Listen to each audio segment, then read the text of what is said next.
fury, one of the largest, most complex, most overwhelming military offensives the world has ever seen. Nobody's seen anything like it. We have hit hundreds of targets in Iran, including Revolutionary Guard facilities, Iranian air defense systems. Just now, it was announced that we knocked out 9 ships plus their naval building, all in a matter of literally minutes. Iran's formerly supreme leader, Ayatollah Khamenei, is dead.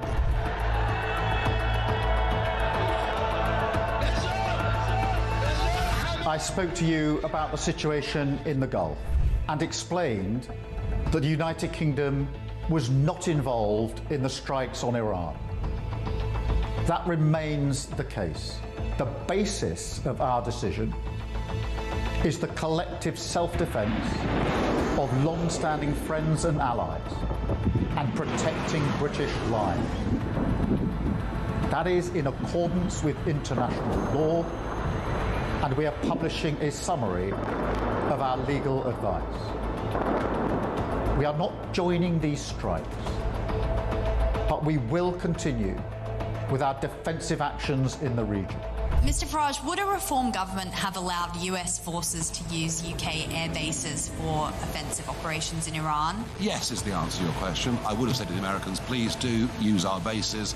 We will be supportive of you on this. There were a series of very loud blasts in the area of Dubai that I'm based in. That's in the Marina area. It's a very touristy area, actually. Those blasts were the loudest we've heard yet, but equally we are reassured that they are most likely the sound of interception by the UAE's quite sophisticated THAAD interception kit. That is the Terminal High Altitude Area Defence System.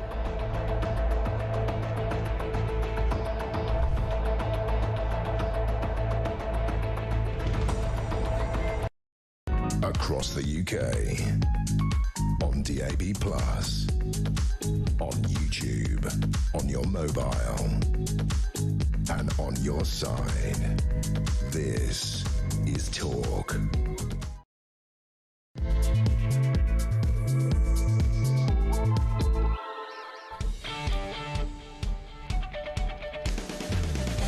A very good morning to you. Welcome to Talk Breakfast. It is, of course, Tuesday, the 3rd of March, the home of common sense and the home of Alarm Clock Brits.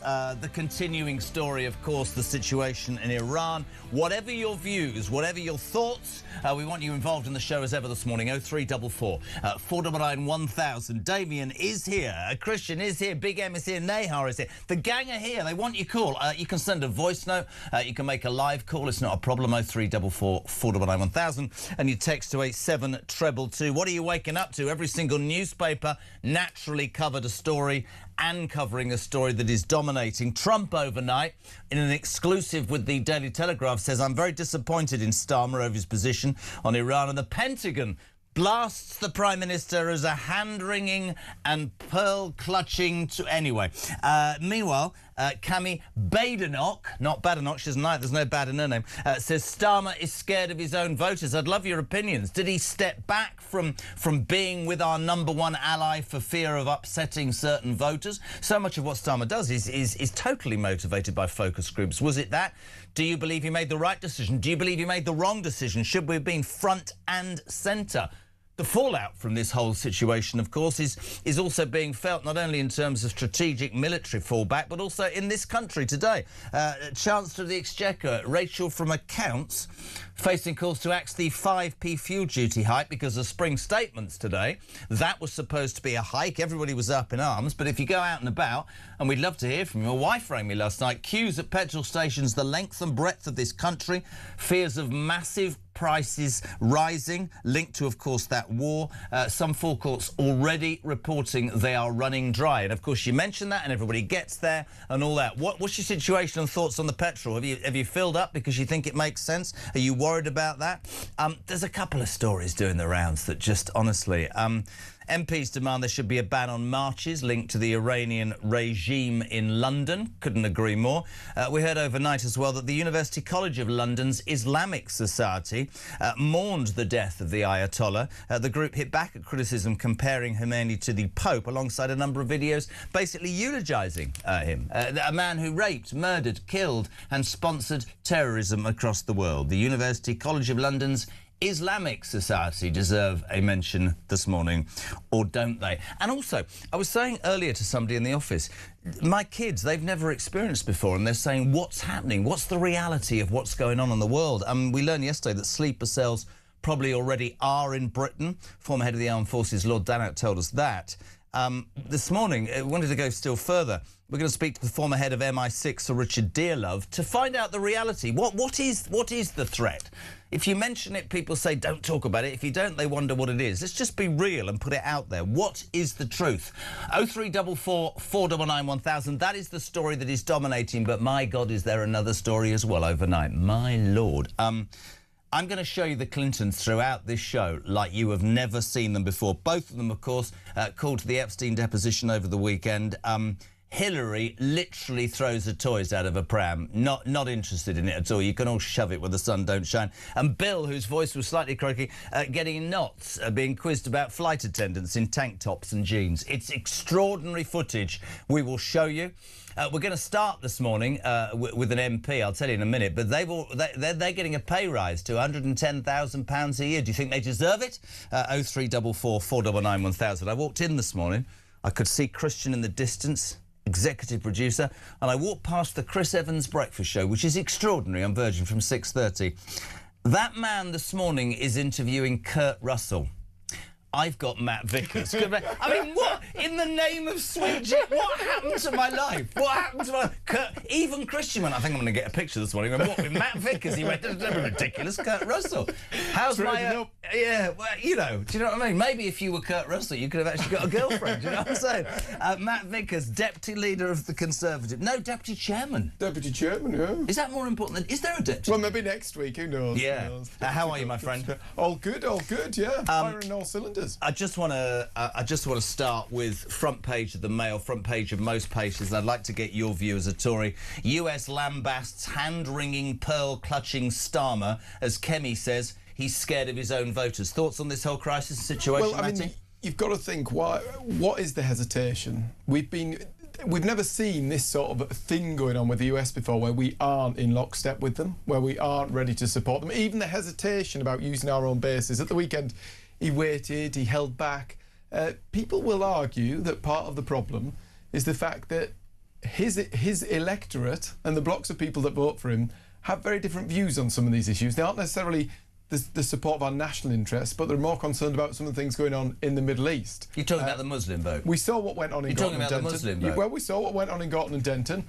We know that some of his electors think like that, and therefore some of his MPs are very concerned about what those electors might think. This is a disaster. This is an indecisive Prime Minister who's failing to stand up for our country, who's failing to maintain the relationship with the US that we've relied on to keep us safe for generations. Is it being wrong? Scary times. No, it is scary, and I really want to investigate this because Kevin did say, you know, he's scared of his own voters, and I understand you're an MP and you speak, you know, in all of those ways you're concentrating on what's right to say, but the truth is he has played to a part of the electorate that is a Muslim. We saw that in Gorton and Denton. We talked about the sectarian vote, but I want to go beyond that. I mean, I was reading, I didn't even tell Christian this last night.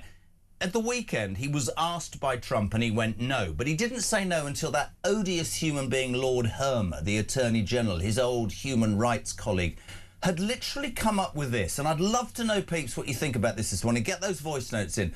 Lord Hermer said there is no justification for saying that doing that does not break international law. And I want to get Hermer and Zach Polanski, honestly, by the scruff of the neck and go, how do you justify to the people who lost kids in the Manchester bombings? How do you justify to people... What did the Defence Secretary John Healey said yesterday? There are 20 terror plots that have been foiled in the last year or so on UK soil by terrorist groups sponsored by the mad mullahs of Iran. What is Starmer's... Where does his brain work or not work, mate? I don't get it. Funding terrorism. Yes.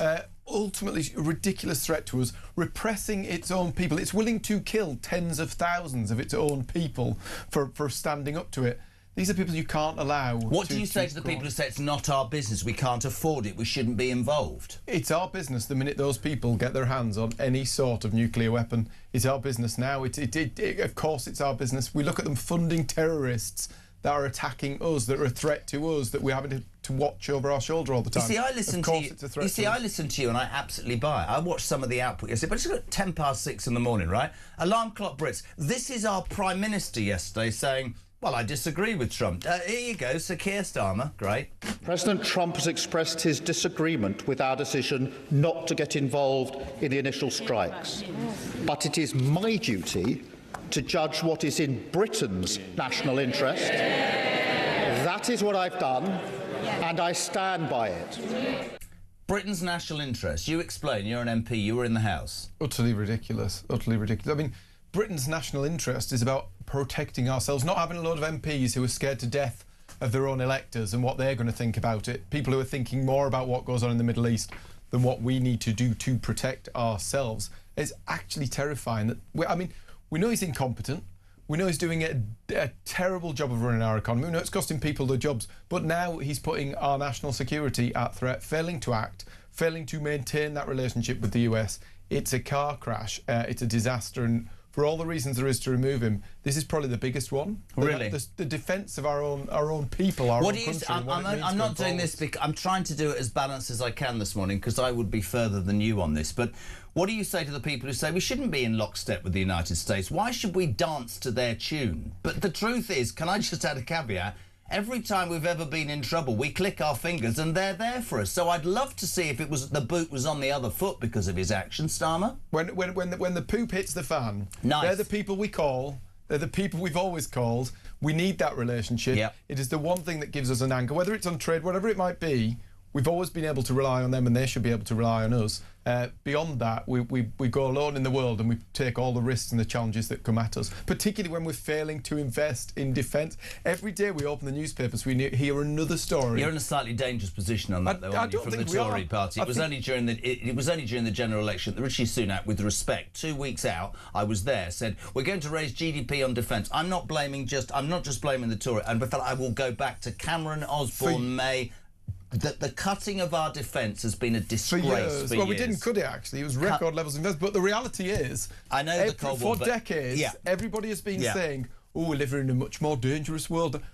Open the bloody papers. Every week we open it and there is something else on our periphery. We look out to I think defence sectors have let us down forever, and I genuinely mean that. I think loads of responses this morning. 0344 499 1000. Text to 87222. Me and the man they call Matt Vickers, my own Kurt Russell. No. Morning, Jez. We shall negotiate on the beaches. We shall negotiate on the landing grounds. We shall negotiate in the fields and in the streets. We shall negotiate in the hills. We shall never stop negotiating. That about sums it up. Hello to Reg. Jez, I was always under the impression that if an enemy attacked NATO members on NATO territory, the whole of NATO, Article 5, would become involved. Why, after drones hitting Cyprus, Matty, yesterday, didn't everybody jump up? Exactly so. Exactly so.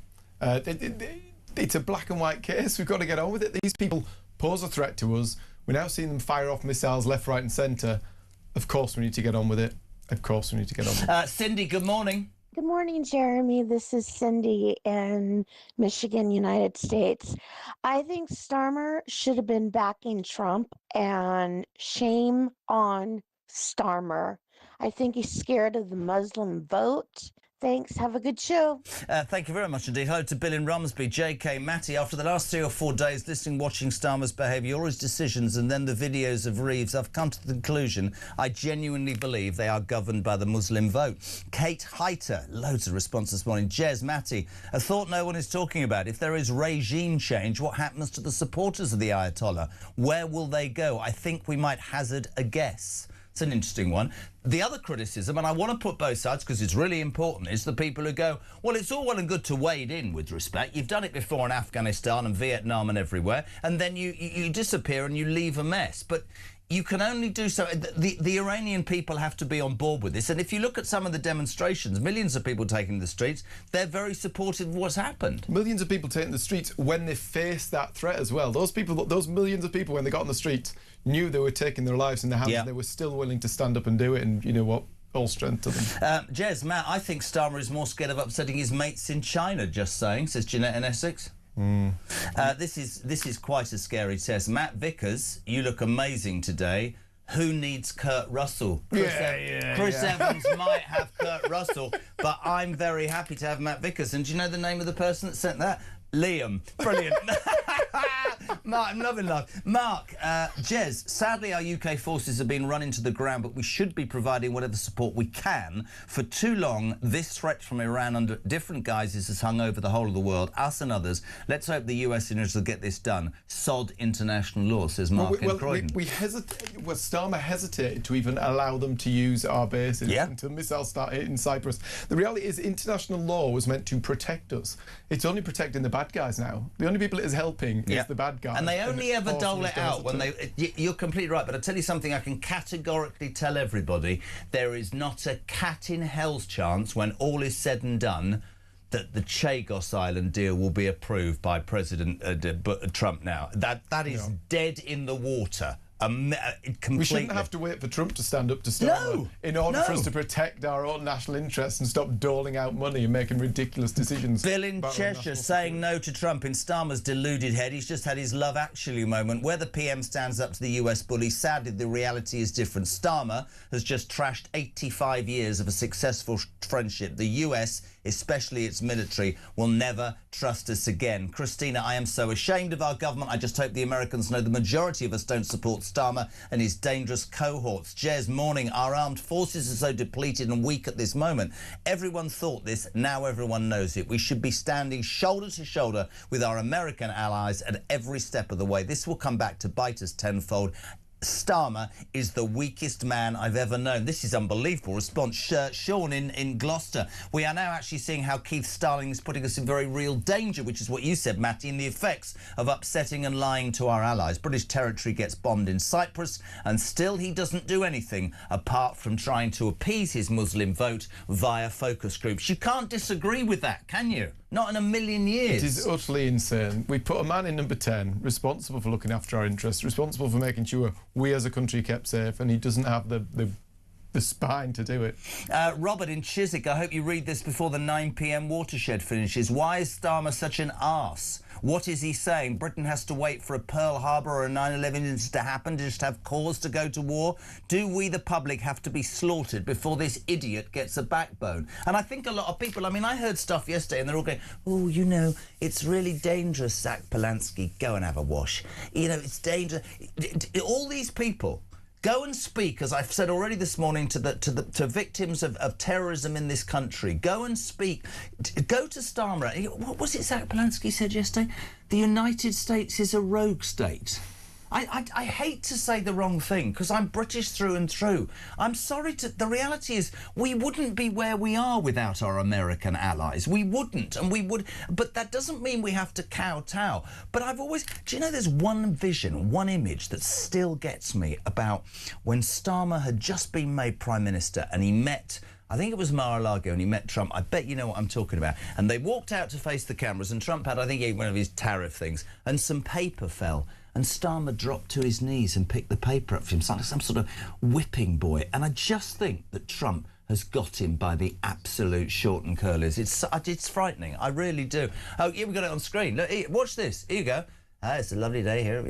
Beautiful day, beautiful day. Beautiful. Come here, little man, with your glasses. I'm opening my file. I hope you're all here. Look, I'm going to show you what I'm going to do. If you're not watching this... Oh, piece of paper's falling. You get down there. Go on. There you go. You pick it up for Daddy and give it back.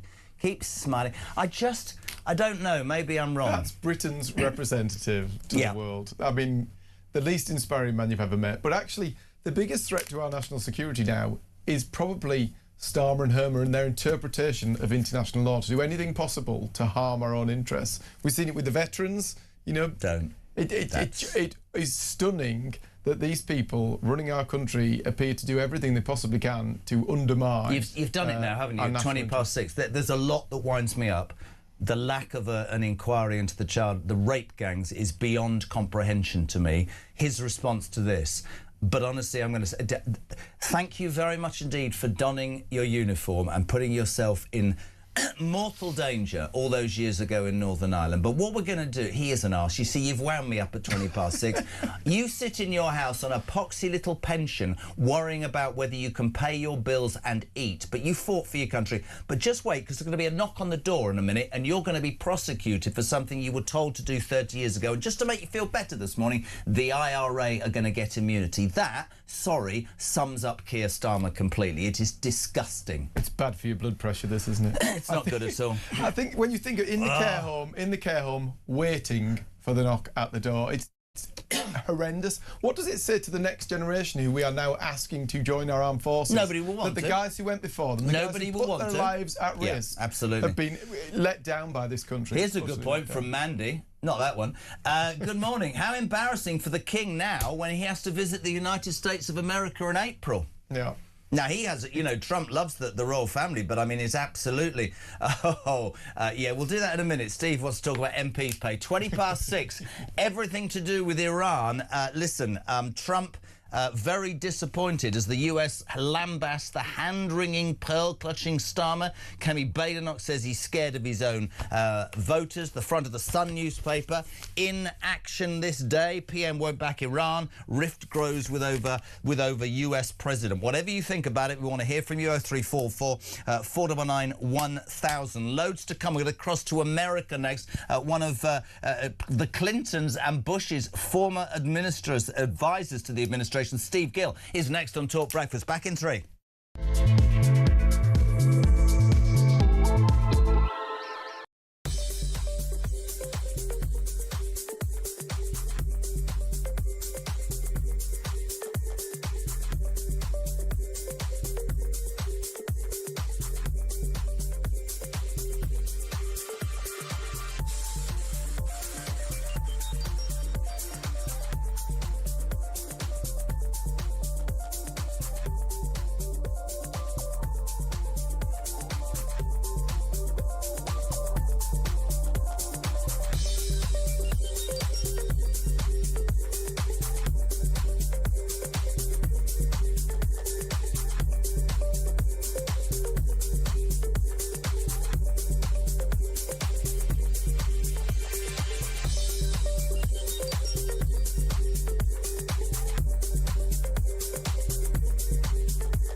We genuinely are on resignation watch. There is absolutely no doubt about it. Labour MPs, they say, listen, Keir, your position is untenable. This is all about appointing that rat, Peter Mandelson, who faces a criminal investigation. Can Keir Starmer survive the Mandelson scandal? We have breaking news for you. We've just been talking about, of course, Morgan McSweeney, the Chief of Staff. We've now had another resignation from number 10. And Keir Starmer's Director of Communications, Tim Allen, has now also resigned. The plot is thickening. The noose is tightening.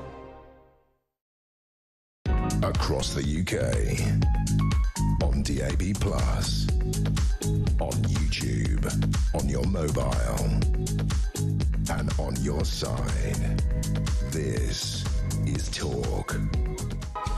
Welcome back, my friends. 6:23. It is Talk Breakfast, the home of common sense, the home, of course, of Alarm Clock Britain. JK on Breakfast. Matt Vickers, Deputy Chairman of the Tory Party, with us. So much to come through and get through, but whatever you want to talk about, 0344 499 1000. Text to 87222. You're waking up to the news that Donald Trump's is very... Look at this. I'm very disappointed, front of the Telegraph. Very disappointed in Starmer over his position on Iran. The Mail says, hand-wringing, pearl-clutching Starmer. The Pentagon's not happy at all. Listen, I'm open-minded. Say what you want. Most of us think, with a brain, that whatever Donald Trump might or might not be, he's done something to rid the world of quite possibly the most heinous ruler ever. Let's just remind ourselves, for all those people going, oh, The Ayatollah Khomeini killed 50,000 of his own people in the last 12 months simply because they disagreed with him. He has sponsored every terrorist group the length and breadth of the world. Let me give you Hamas, Hezbollah, the Houthis, ISIS. I say to every Zach Polanskian hand-wringing wet, go and speak to the parents of the girls and boys who were blown to smithereens. Excuse my there's a reason for this, right? At the Manchester bomb. That is what Iran has done, right? And for Starmer, I think, Matty, to go, well, you know, it's not my responsibility. If there are sleeper cells in this country and if there are recriminations, he has it to... It's on him. 1,000,000% it's on him. If not now, when? Do you wait and you just allow these terrorist attacks to carry on? Do you wait until he kills tens of thousands more of his own people? Do you just wait until he gets a nuclear weapon and blows them out of us? I mean, what point do you do it? If not when the US is going in, if we're not willing to stand shoulder to shoulder with them, when would you do anything to prevent this threat to the lives of people across this country? When would you bother? Completely agree. Steve, good morning. What a Jezza. Acting in the country's interest, or national interest, yeah, pull the other one, Keith. Absolutely full of it, that guy. He's got more neck than a giraffe, hasn't he? Does he think people believe him? He's unbelievable. He just panders to the Muslim vote. He panders to his lefties. He's just so wet. He's wetter than Stevie Wonder's toilet seat, that boy. He just needs to go. Morning. I don't quite know what to say about that. We're going to cross to Nashville, Tennessee, and say a very good morning to Steve Gill, former advisor to the Clinton and Bush administrations. Steve, good morning. How are you? Hi, guys. How are you? First of all, I'd like to apologise for our embarrassing Prime Minister. I've lots to ask you. Let's start with the situation. I'll just start out by saying Ayatollah Khomeini is dead physically. I think Starmer is dead, certainly politically, and he is dead to Trump. I can guarantee you that. Really? No, but this is really interesting because a lot of what we do, I'm not surprised. I mean, people will say to me, oh, you know, you make all these excuses. No, I don't. History will show us, and Matt Vickers is here, Deputy Chairman of the Tory Party. History will show us, Stevie, that your country has always been there when we've needed them. Now, there will be the lefties who will go, oh, this isn't our business. It's the world's business because of what Iran was. I'm interested in what you just said. The Chagos Islands, all of Donald Trump will not forget Starmer letting him down, will he? Absolutely not. I think the only people who may be ranked lower than the UK right now would be Spain. And not only the kind of waffling of are we in, are we out, like we got from Starmer in France, but I think Spain, saying, no, get your planes out of here. Why should the U.S. continue to back NATO and to back these nations when it came time to back the U.S., and they're not there? And that's what Trump's been saying. NATO won't be there when we need them. And you have Spain, who just proved it, France, who, seems to have proved it, and Keir Starmer in the UK, showing that while you're demanding assistance in Ukraine, you won't step up to prevent a real threat. I mean, keep in mind, you were talking about the nuclear threat. What about the ballistic missile threat that they were continuing to develop? Weapons that can reach London and are not something, down the road. Maybe, you'll have Russia invade, Berlin and Paris and London. These missiles, these ballistic missiles that they were developing can and would reach London. Listen, I once got thrown out of a university lecture in history for saying that however much I have always been massively proud of the British Armed Forces, we wouldn't have won the Second World War without the Americans. Sure, they came in when they came in, but it's a fact. And that special relationship, although we have an administration, Steve, here that runs on apparently international law, an international law that they use to suit them. Fascinating, Matt, quickly to bring you in. Steve Gill, former advisor to the Clinton and Bush administration, saying Trump will be done with Starmer over this. You've got to, I mean, A, Trump, but B, the American people looking at the UK now, looking at this nation that they used to love, letting them down when it matters most. They're looking at the whole Andrew Mountbatten Windsor stuff, this treasured monarchy that we used to have, that the Americans used to fall in love with. What view are we presenting to the world? We send out Keir Starmer as a representative of this nation, the least inspiring man ever to be met, and now we're letting down the most important partners that we have. What I've said, I agree. What I've said, Steve, for the last 2 days is nobody likes war. We have all the leftist apologists ringing this station and saying, it's awful. Yes, it is. But I also want to say to those people, nobody likes war. Nobody. Let's just get real. We're all of an age where we've seen it before, but let's get real. This man murdered, raped, pillaged and destroyed the lives of hundreds of thousands of his own people, and he has sponsored every terrorist cell known across the world and killed people from every single country. Israel and America are prepared to do something about it, whilst my Prime Minister, he's not my Prime Minister, wrings his hands. I would like to put one thing to you, Steve, which I think is a justifiable question. Lots of people, although supportive of America, would be concerned naturally about what happens after the bombing, what happens after certain infrastructure and political figures are taken out, because their history has shown us, you talk Afghanistan, we talk Vietnam, there's always a sort of vacuum. What's your opinion on that, my friend? Well, first of all, while the administration is making it clear that they had three priorities: stop Iran from getting nukes, stop Iran from continuing the development of their ballistic missiles and ballistic weaponry, and to stop their interference around the world with supporting and backing and funding terrorism, that regime change is not really the intent, but it will certainly be a byproduct. The problem, and as you guys have observed as well, when we do regime change as the U.S., we tend to replace bad guys with worse guys. And I think that's the concern here, and that we've seen around the world. Oh, gutted, man. Gutted. Oh, he's back. We still don't understand the baked beans for breakfast, but we love you guys. Yeah. Yeah, no, it just infuriates me. I just get embarrassed. However, let's move it from Iran to the other big news story, because this is goddamn huge, Stevie boy. Hillary and Bill summoned to this Epstein deposition, and now, after a weekend of him shuffling and her getting angry, there are some amazing clips, and you won't mind me playing a couple. You're former advisor to Clinton and Bush administrations. This clip, ladies and gentlemen, please be on YouTube. If not, have a listen. Just pin back your logos.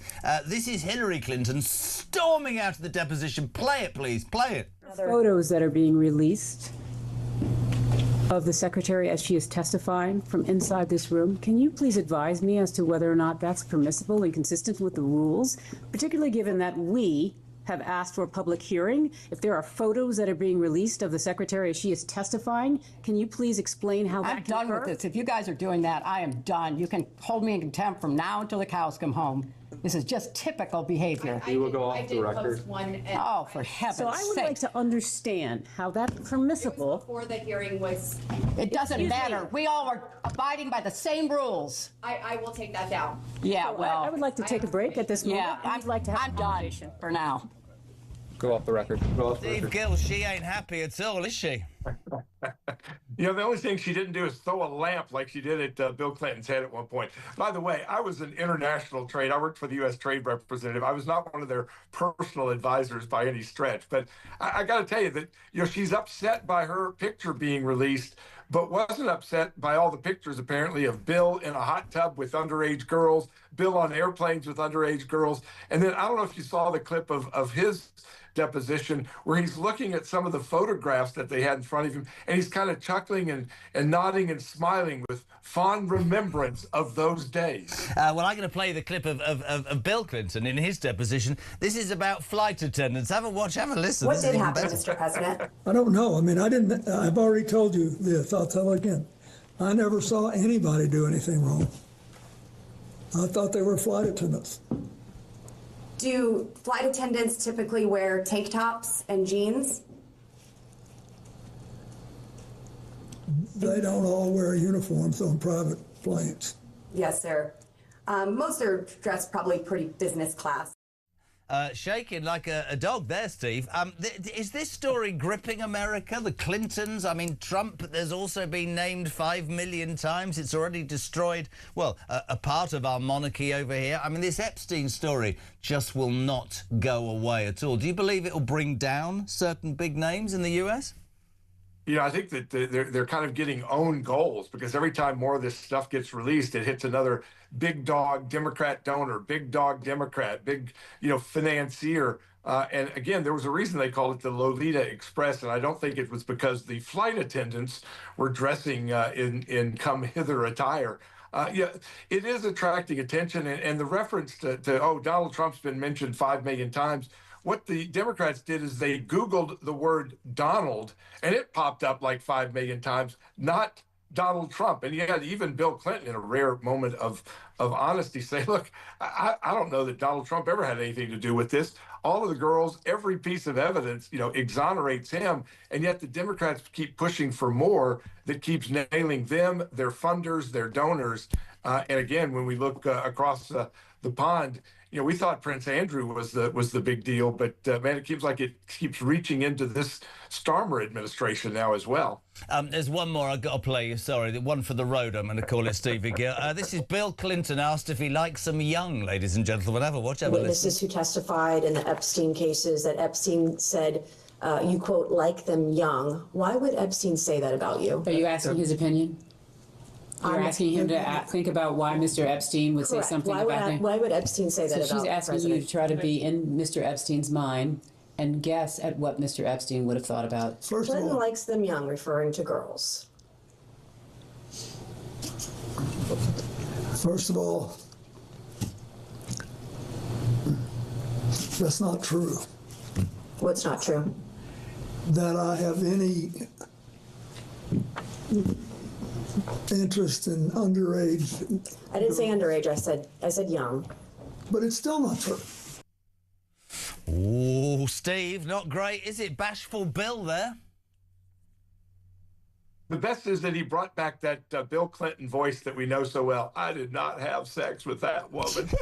And then he gave us the what is definition as well. He went beyond what is to I didn't see what I didn't see, and I don't know what you can see if you don't see what you don't see. I mean, the guy was off the charts, and it was Kamala Harris word salad time in that deposition from time to time. Unbelievable. Listen, we'd love to have you regularly, mate. We so appreciate you being part. Just to finish up, one final question going back to Iran. Majority of America behind Trump or against him, pal? I think behind him at this point, if there's an attempt to put boots on the ground, I think that's where he loses ground, but I don't think that's the intent. I don't think that's going to be necessary. And I think if Iran continues to attack their neighbors, attack others, Iran is at risk of becoming I was. Brilliant. Love to have you on, mate. Thank you so much indeed. Steve Gill used to work in the Clinton and Bush administrations, 23 minutes to 7 o'clock. You know what, Matty, on a serious note, Steve makes a really great point. Donald Trump will never look at the United Kingdom the same way again. Now, people will say, oh, Trump's this and Trump's that. He's the leader of the free world, and we've managed to absolutely hack him off. I also think the American people, though, look at us as people who shared their values, who were on their side at every juncture. Now, actually, we're letting them down when it matters. We're linked to this horrendous situation with Epstein. Everything's just gone wrong. Bashful Bill there doing the business. Public perspective. The American people must look at the UK and just think, what on earth is going on? Completely right. Throughout the morning, loads of clips, including Hillary Clinton on Bill Clinton's massages. All of that coming up. Kinsey Schofield on the way. And Ed Davey. Have we really got to have anything to do with that man? Oh, maybe next. Morning, Lee. Morning, Jezza. Lee from Scarborough. Ex-military, veteran. I am absolutely fuming with this guy. What an absolute plonker. Not standing by us, by the Yanks. Unbelievable. When will this guy realise he is an absolute buffoon? Oh, Jez, I'm in my van going to work and I am fuming. Like I say, ex-military, ex-veteran, served with the Yanks. Unbelievable.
across the UK.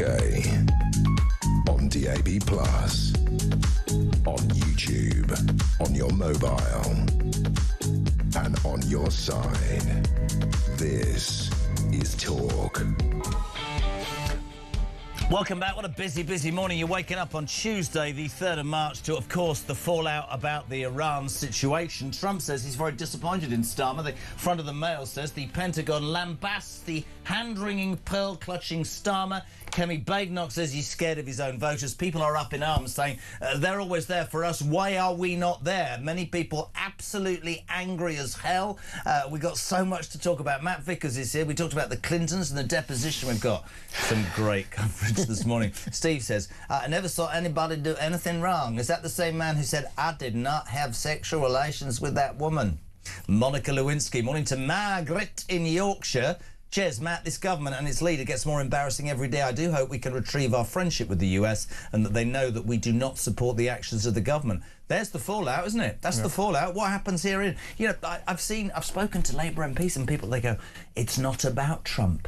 How do you answer that? The ones who say, we shouldn't just kowtow to Donald Trump. He shouldn't just click his fingers. What do you as an MP say to that? Because I'm sure when we go calling for help at some point in the future, we'll have to think about what we did when we were needed. And it's actually when, if not now when he's killing his tens of thousands of his own people, when he's funding terrorism and threats to our existence, when he's looking for a new, when that regime is looking for nuclear weapons, when do you actually stand up to it? Do you just keep going and assume that Trump is going to fight all our wars, solve all our problems and protect us from whatever comes next when we aren't doing our bit to support ourselves? It's atrocious. It's absolutely atrocious. Let's bring it home. The impact certainly being felt already. Listen up if you're in your car already or your van this morning. Rachel Reeves had made it known that the spring statement would include a 5p fuel duty hike, which people were up in arms about anyway. Obviously, the downside, one of the downsides of Iran is that there are queues already growing at London and petrol stations across the United Kingdom. Some forecourts already say it's running dry because there's going to be a massive, massive increase in petrol prices. That's a reality. Is she going to read the room, Rachel Reeves, and not bring in a 5p hike? Because she's not very good at maths, is she? Well, we're paying ever more in tax. Yeah. Whatever it is, I mean, look at businesses, small businesses out there going to the wall. Businesses are closing at the fastest rate since the world economic crash. Completely with you. They're being slammed with national insurance. They're being slammed with business rates. They're being hit with this employment rights bill. And now fuel's going up as well. Do you think she'll have the intelligence, Rachel Reeves, to say, no, I'm not going to do a fuel hike with what's going on in the world? Well, she's got this huge growing welfare bill and she wants to find the money from under whatever rock it is to keep paying for it, to keep Labour backbenchers supported, to keep those people who are daft enough to vote Labour on the line. But the reality is business is closing, people being 24% more people at work. Graduate recruitment at a record low. Those people who've gone to university, done their time, took on that ridiculous level of debt to try and get a good job and look after themselves and their families, now cannot get jobs. People cannot get jobs. They are losing their jobs. And then for those people struggling to make ends meet, the people now who are going out there working all day long, paying stupid levels of tax. Now won't be able to afford to fill their car up. Now another bill. She wants more cash off you. Yep. And where's it going? It's just fueling work. We haven't got more police on the streets. We're not spending what we need on defence. It's all going on welfare. The more anybody who works hard and does the right thing is paying more and more in tax. Anyone who doesn't work is getting more and more in benefits. It's unsustainable. Completely agree. Morning, Sean. How are you? Morning, Jeremy. Sean from Grimsby here. The Prime Minister stood in the Commons again yesterday and told us that the Iranians have committed 20 terrorist attacks, but have all been foiled. But at what point do we stick up for ourselves? At what point do we allow terrorist regimes to attack a country, attack a basis, and do nothing about it? You know, there has to be a point where we stick up for ourselves, but I just fear that under this government, it's just going to be a case of we have to wait until people die before we actually do anything. Pathetic, spineless, and cowardly. You should resign. Great show, Jeremy. I couldn't agree more. Not about the great show, about him. What happens? What's the moment at which Keir Starmer goes, yeah, excuse me, is it that the British people die? The Akrotiri RAF base in Cyprus was attacked yesterday. What next? 7:15, you can't get away from this. The other news is you sat there quite rightly talking about how hard it is for working class Brits. Yesterday we hear the MP's pay he's smiling, is set, well, he's not, he's looking slightly awkward, is set to soar to £110,000. Do they really need a cost of living uplift with respect, my friend? I think the one thing that is right about the entire process is that we don't get a say. It's right that you don't have... Oh, you don't vote, you don't judge... This we don't get a say. This is extra... People look at what we do. Shall I tell you why? Because off-air he said if I was voting for it, I'd ask for 50%, not 5. No, you didn't. But it is independent, right? I think it's right that it's independent. I think it's right that MPs don't get to touch it, because you'd end up in some sort of bidding war with one party said, oh, we should have less, we should have more. It's right that we don't get a say in it. And actually, at the same time, you've got to look at all the people who have other jobs, who are doing lots of other things to earn lots of money, and somehow you've got to find a balance. You've got people out there working hard, paying ridiculous amounts of taxes that are being voted through by these MPs. I think they're going to feel sore seeing MPs get more money, but it's right that we don't have a say in it. Steve says MPs pay, it's not the salary that is excessive, although in these times 5% is a tad above inflation. It's the expenses that sees you lot, Matt Vickers, watch his face, getting nearly a cost-free life, i.e. when away from London or constituency you get £25 a night. So Starmer, going on all those worldwide jollies, not only gets food travel paid for and everything, he gets 25 quid a night on top, to which Matt Vickers is going to deliver the greatest line. Well, I've never heard of this 25 quid. I've missed the memo, and I've obviously missed all of the 25 quid as well, so I don't know if it's... Will you be reclaiming it, giving it to charity? I would like to say it's untrue, but maybe I've never heard of the 25 quids. But I'll definitely be looking at it when I get back. Are we going straight to Kinsey, did you say? All right, we're going to go to a break, then we're going stateside again. Kinsey Schofield, host of Kinsey Schofield Unfiltered. More news, I have to say, about the ex-Prince Andrew, and more on the dramatic moment Hillary Clinton storms out and Bill gets asked if he likes them young when the Clintons were quizzed. All of that next after the break. Coming back.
Good morning to you. This is Tour the Home of Common Sense with me, Julia Hartley-Brewer. Just breaking news in the last couple of moments. Extraordinary news. Not just that the police have arrived at the Sandringham estate where Prince Andrew, as was now Andrew Mountbatten Windsor, is currently living since being thrown out of the Windsor estate. The police have arrested Andrew Mountbatten Windsor. It's an extraordinary revelation. And certainly what's been contained in the Epstein files as released in the last few weeks. It's his 66th birthday today. What a birthday present that is.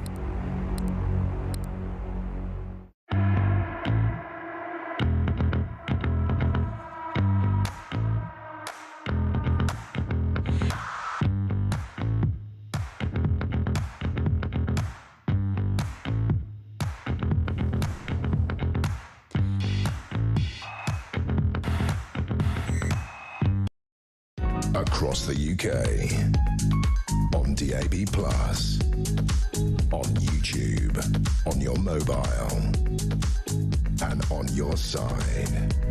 This is Talk. Welcome back. 10 to 7, we're live across the United Kingdom. Talk Breakfast, the home of common sense and of alarm clock Brits. 0344 499 1000 for your voice notes or your calls. Text to 87222. Paul, morning. Morning, Jezza. Paul from Grimsby. I think we're underestimating Starmer a little bit. He knows, through his spineless and previous government's spineless attitude on these invaders coming over on these rubber dinghies, there's a huge fighting force over here. If we was to support America, would that just not set them off? Would we not be putting ourselves in danger of home terrorism? I don't know. Something to think on. Max goes further. He says Starmer is scared on two fronts. Loss of the increasing Muslim vote, and two, having filled the UK with potential Islamic terrorist cells, he's absolutely terrified of repeats of the London and Manchester bombings. Well, maybe he should do something about it. It's 10 to 7. Let's cross live to the United States, to LA, to the wonderful Kinsey Schofield. Good morning. Good morning. Glad to see you. Well, I'd like to apologise for our spineless Prime Minister. The Pentagon described him as a hand-wringing, pearl-clutching I mean, I would just say that I imagine the UK has just as many sleeper cells in it as the United States. And here in the United States, we're worried about repercussions. We're worried about what could come next. And the fact that Starmer's not taking a stronger stance, I think, makes the UK look weak. And that's unfortunate. No one likes war, but I think in this case, the president was trying to protect more than just the United States. I completely agree with you, and I've just had people on all morning just completely apologising. People get stuck on the, Trump's a nightmare, and why should we kowtow to America? Well, let me tell you, the Chagos Islands deal won't happen, Gibraltar won't happen, and the next time the United Kingdom thinks it can just go... I mean, NATO's an example, Kins. It's an absolute fact. When he came to power, Trump made the point, I'm supposed to protect all you lot, and I pay more in than you lot do. It's not fair. It's absolutely spot on. Listen, there's so much I want to talk to you about. Well, we are transfixed, apart from obviously that. We're transfixed with the Clintons' depositions in front of the Epstein prosecutors or thing. I mean, there's so many things I want to play you. We've already seen Hillary storm out. We've seen Bill get asked if he likes them young, and he looked like, I mean, you know, I did not have sexual relations with that woman. This is a great clip. This is Hillary Clinton when asked about Bill's alleged massages, ladies and gentlemen. Have a listen, have a watch. When you saw photos of your husband in a hot tub laying on a beach and getting massaged by other women, and you knew that Jeffrey Epstein was involved in some of these trips and these things, did it concern you at all? I'm here not to offer my opinions. I'm here to answer specific questions to the best of my ability. When you saw your husband in these photos with a young woman being massaged, what went through your mind? I am not going to speculate. You didn't have any feelings about young women massaging your husband? I am not going to offer opinions or speculation about anything that I have no context for and was not there. Is America gripped by this, Kins? We are. I mean, I do agree with Hillary Clinton that media should have been allowed in there in real time so that we could have all been live tweeting and reacting in real time. It's a little, defeating to have to see it after the fact. But yeah, I mean, it's wild to see some of our leadership put in this very uncomfortable position and watch the way that they worm themselves out of it. Well, I watched Bill in a clip earlier. I mean, bashful Bill would be an understatement. He didn't look like he knew what time of day it was. This is Mr. Clinton, or the ex-president, on sexual relations, everybody. Did you ever have sexual contact with any young woman or girl introduced to you by Epstein or Maxwell? No. Mr. President, with the benefit of hindsight, were there things you witnessed that could have suggested that Epstein was trafficking and sexually abusing young women and girls?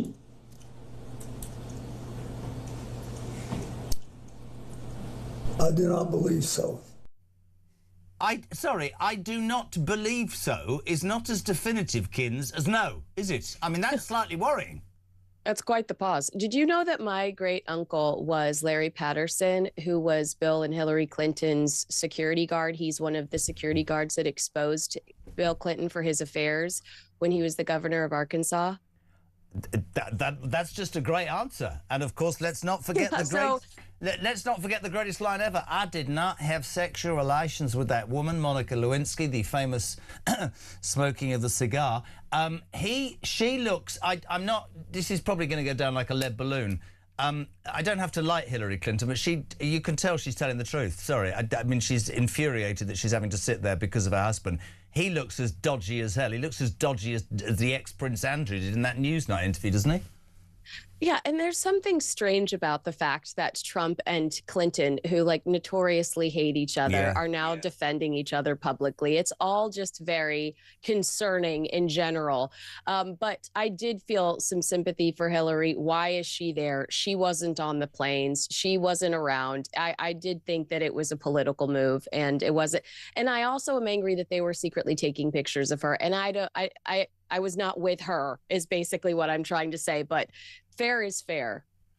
This is probably why she reacts like this. This is the best clip of all. Go, Hillary, go. I'm going to answer your question. Now you're going to yell This at was me? what I spent You're my going to yell at time me. doing. I'm a survivor trying to look out for other survivors, trying to and protect I them. was taking care You of waited the 6 people months who to lost get here today. 3,000 6 lives months, and now you're being at World defiant Trade and Center. indignant today. You asked me I have about met Howard with Epstein Lutnick. survivors. I'm a survivor myself. You have emails. You've denied that Jeffrey Epstein, that you tried to get Jeffrey Epstein to give money to you. I did but not. Howard Lutnick was If used you to have an get email money. with me asking Jeffrey Epstein I have for an money. email from Howard Lutnick sending it to Jeffrey Epstein and his people to raise money for I don't you know about for an event, an intimate event for you. I've got to say one thing, Kins. It ain't going away. The former Prince Andrew, I suspect, might end up in jail. Lord Mandelson, the ex-UK ambassador to America, might well end up in jail. Do you believe that any of the big dogs, American-wise, in this story could end up in prison? It could end up in trouble? No, we haven't seen anything like that yet in the files. So not to the extent that we've seen in the United Kingdom. OK, straight to it. Also, this is disgusting. This is more overnight. Andrew offered to pay homage to Jeffrey Epstein as he celebrated the paedophile financier's release from house arrest following child sex offence conviction. How... That was the actual line too. Like you're not, that's the line. We're not just ripping a headline off of, a newspaper. That is what Andrew said to Epstein. Like, I want to pay homage to you. Like what? To a convicted paedophile. Right. Prince Andrew, I mean, I want to pay homage to you. Tone deaf at best, morally grotesque at worst. And when survivors and advocates read language that sounds celebratory towards a man who exploited children, it does not come off as loyalty. It comes off as indifference. It comes off as indifference to suffering.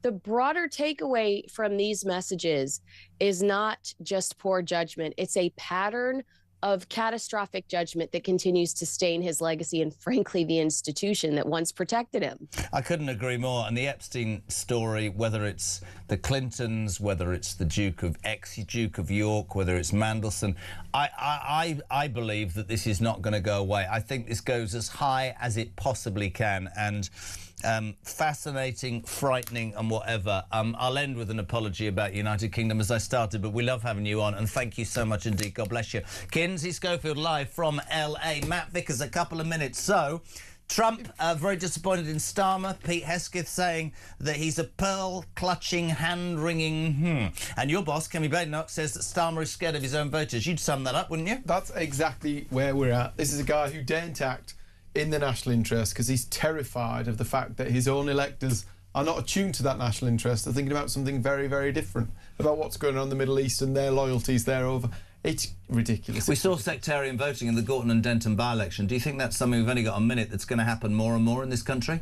It most definitely is. You saw Kemi yesterday out there kicking off. She's talking about a reset. We need to reset the way that we look at this country, about separatism, about segregation. Actually, instead of teaching multiculturalism skills, we should be teaching kids about civic pride, civic duties, celebrating Britain and its history, we need to look again at how this all operates and we can get people to be on board. And you're happy with your pay rise to 110 grand a year?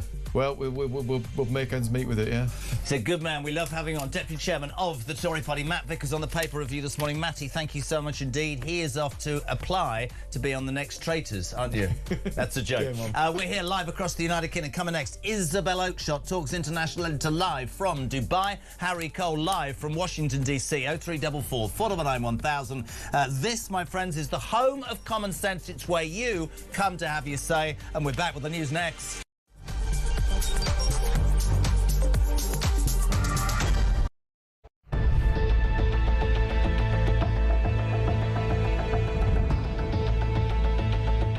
Over the past 36 hours, the United States and its partners have launched Operation Epic Fury, one of the largest, most complex, most overwhelming military offensives the world has ever seen. Nobody's seen anything like it. We have hit hundreds of targets in Iran, including Revolutionary Guard facilities, Iranian air defense systems. Just now, it was announced that we knocked out 9 ships plus their naval building, all in a matter of literally minutes. Iran's formerly supreme leader, Ayatollah Khamenei, is dead.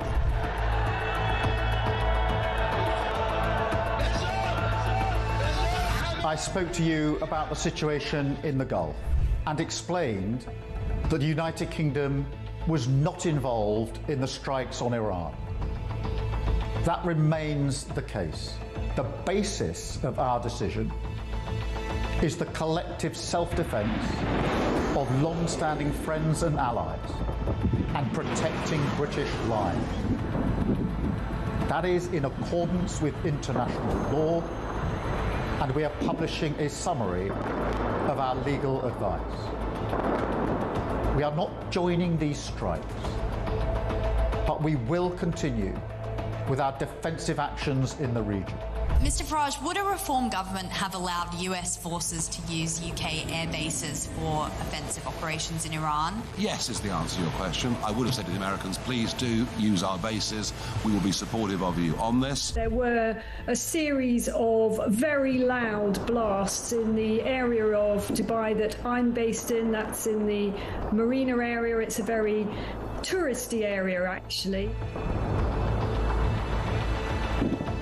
Those blasts were the loudest we've heard yet, but equally we are reassured that they are most likely the sound of interception by the UAE's quite sophisticated THAAD interception kit. That is the Terminal High Altitude Area Defence System.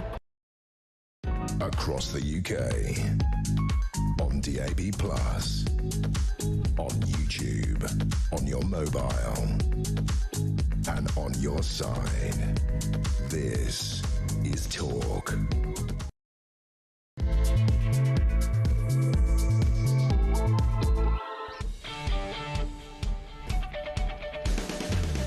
Welcome back, or good morning. This is Talk, the home of common sense and the home of alarm clock Brits. Just on 7 o'clock on Tuesday, what is it, the 3rd of March. The one big story that is dominating the world news, the continuing conflict in Iran. Trump overnight, front page of the Telegraph. I'm very disappointed in Starmer, the Pentagon, describing our Prime Minister. This is great, isn't it, from your number one ally, as a hand-wringing, pearl-clutching... Kemi Badenoch says he's scared of his own voters. This is because Trump asked if he could use those British bases.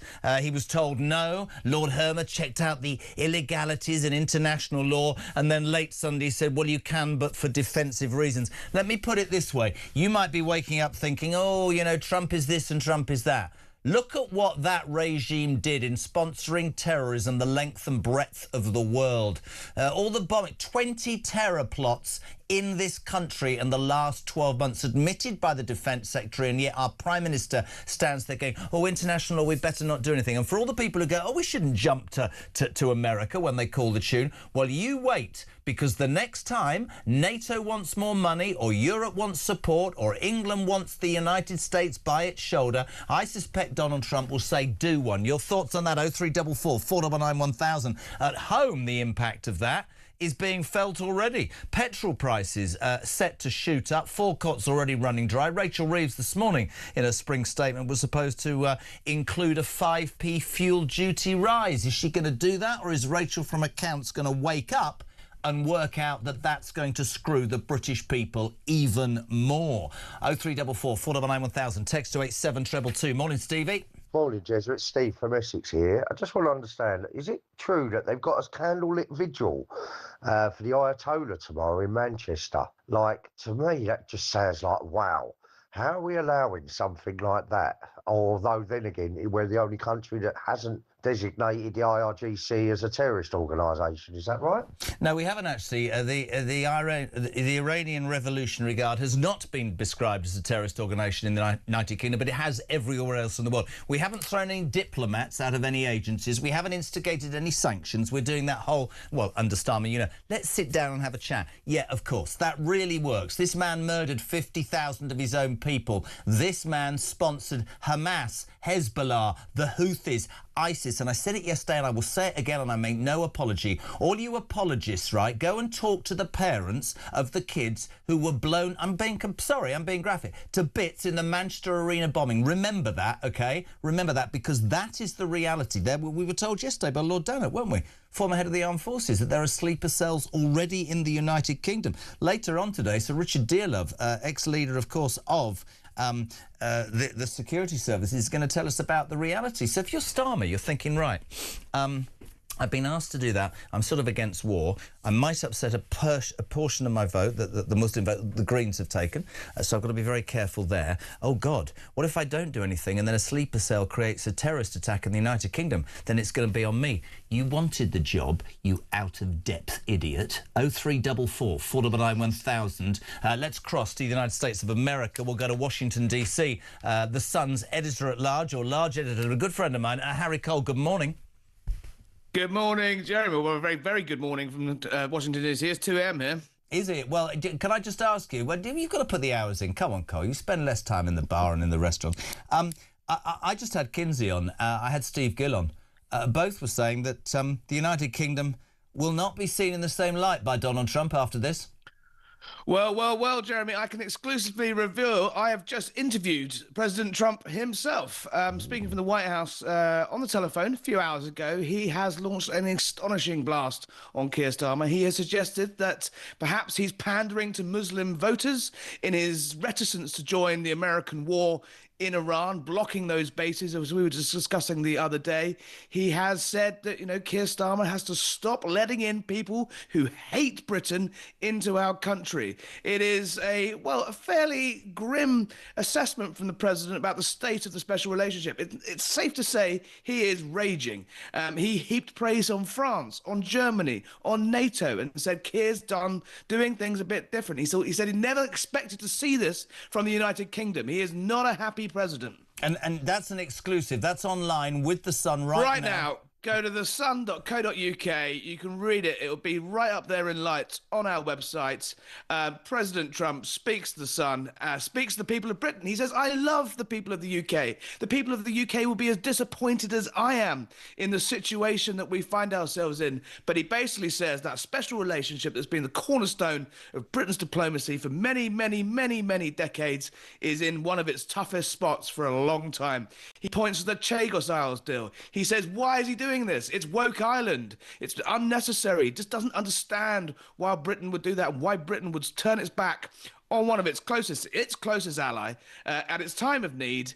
And yeah, well, read it there on the Sun website. It's pretty lively. It's interesting, isn't it? Brilliant, brilliant exclusive, Harry, and thank you for giving that to us. Go to the Sun now, sun.co.uk. Donald Trump speaking to the Sun, saying what many, well, hundreds, thousands of viewers and listeners to this radio station the last 48 hours have been saying. You see, Harry, what you've got is you've got the apologists and the hand-wringers who will say, oh, we shouldn't just kowtow to America. We got old Zach Polanski with the teeth saying, you know, it's a rogue state. But all of these people will not answer the question that the mad mullahs of Tehran have sponsored terrorism. Even John Healey, our Defence Secretary, Harry, yesterday saying there were 20 plots to kill British people. In my mind, whether I like Donald Trump 100% of the time or not, doesn't matter. This man is doing his best to cleanse the world of a mad mullah. And yet, what do I wake up to this morning, mate? MPs had demanded. The University College of London's Islamic Society mourned the death of him and wrote a video eulogising the Supreme Leader. We just heard from a viewer saying that in Manchester tomorrow there's going to be candlelit vigils, man. It's nuts. It is nuts. And the president said to me, he said, nothing is like it used to be. He doesn't recognise Britain anymore. We're living in a different world, he says. And, you know, that would chime with your listeners, Jeremy, and some of them are calling in and sending you voice notes saying exactly that. The president told me it's not a recognisable country. He said, look at what's happened over there, as in Britain, in a period of time. It's so different. He says London is very different, a very different place. And he went after his favourite person in the world, Sadiq Khan. He's got a terrible mayor. He said, you've let in some terrible people. It's a very different place. It's very, very sad to see. And he said, and I said, what is your advice for Keir Starmer, Mr. President? And he said, stop people pouring into your country from faraway lands and stop people from coming in from foreign lands who hate you. It's extraordinary. I mean, this is an app. This is right off the cuff. This is an exclusive Harry has got with Trump. And Trump is saying exactly what we have been saying for the last 2 days, that it's not... There are flaws in everything, but I don't think a lot of British people, certainly those on the left, really understand. When he came to power, I said it earlier, when he jumped up and down about NATO and everybody went, how can you do that? Because he's been paying billions more than the rest of us, and we expect America to defend us. Can I show you a clip from Pete Hesketh, the Secretary of War, as well? This is brilliant. Watch this. This is what he thinks of Starmer. As we've said since the beginning, capable partners are good partners. Unlike so many of our traditional allies who wring their hands and clutch their pearls, hemming and hawing about the use of force. I mean, damning as well, Harry. Damning. Well, I mean, it couldn't have been clearer who they're talking about there. Pete Hesketh is talking about Britain, and the president, he didn't say quite humming and ahhing, but he made very clear that he thought the French have handled this very well, thought the Germans have handled it. He said they've all been great. He was, as you say, the Secretary General of NATO, Mark Rutte. He said he's a great guy. They've all been great. They've all been great other than Keir Starmer. We think Keir's just very different at the moment. He told me, that's a direct quote from the President of the United States. It's extraordinary. Just a quick question for you, mate, and we'll let you go. You've done such a great job for the Sun and for us today. It's been a long day. No, of course it's been a long day. But you've spoken to the President of the United States, Harry. It's got to be better than sitting here with me, son. Do you know what I had to deal with this morning, Harry Cole? If you want the reality, I walked into this studio, right? Walked along. I see Chris Evans, the legend, is interviewing Kurt Russell, and I've got bloody Matt Vickers, Deputy Chairman of the Tory Party. It's not great. And you've just spoken to the President of the United States. Would you, just Americans on the ground, are they supportive of Trump? Are they anti the British? What's the view in and around America, my friend? Look, I think America's quite divided on. Donald Trump campaigned on no more forever wars. He made a big pledge if he wouldn't be dragging America into endless conflicts. And I think there's a lot of support for the war as long as it's a short, sharp shock. It's a short, it's regime change from the sky, not with the boots and with the tanks. The memory of Iraq and Afghanistan lingers long across the West, not just in Britain, but in America as well. At the moment, I think the kind of jury's out. There's been a lot of questions about what's the exit plan? How do you get out of this? I asked the president a little bit about that, but he was very forthright. He said, we are dominant over there. We're the dominant power. It's going very, very well. But he's been very tight-lipped about what next, how long it may last. Essentially, as my understanding of it is, he doesn't really care who takes over Iran as long as they lose the death to America crap and stop building nukes. Apart from that, I think he'll be kind of cool with it. So I don't think he's in it for the long haul as a complete, turning it into a nice flag-waving liberal democracy that we know everyone wants to see. I just think he wants them to stop building nukes and stop vowing to kill Americans, and he'll call it quits. Mate, great work. 2 o'clock in the morning, he's off to bed, / the bar. Harry Cole, The Sun's editor-at-large. That world exclusive, online now, thesun.co.uk. You heard it first here on Talk. Harry Cole, just off the phone from the United States President Donald Trump. He slams Starmer. You can read it online, suggesting that Starmer is pandering to Muslim voters and warns categorically that the special relationship that we have come to depend upon, whatever Zach Palanci says, is in dire straits. He praises Europe, Mark Rutte, even the Italians, of course, Georgia, and the French. He says about Starmer, and I quote, "He has not been helpful. I never thought I'd see that. I never thought I'd see that." from the United Kingdom. 14 minutes past 7, we're live across the United Kingdom. Let's go to Dubai, to Talk's international editor, who's on the show yesterday. Fantastic, honest piece. Isabel Oakeshott, good morning. Your response initially to Harry's exclusive there. The President of the United States doesn't look at all favourably on our Prime Minister. Surprise, surprise. I mean, on the one hand, it's really depressing, but on the other hand, let's reassure ourselves that this is a temporary situation. Keir Starmer is not going to be in charge of the UK for very many years. He may probably not be in charge of the UK for many more months, though I do fear that whoever comes after him from the Labour Party won't be any better, and there'll probably be even more pearl clutching, as he put it. But in due course, the UK will, under a different government, be able to rebuild its tarnished relationship with the US, and that is something we're going to have to do as a priority.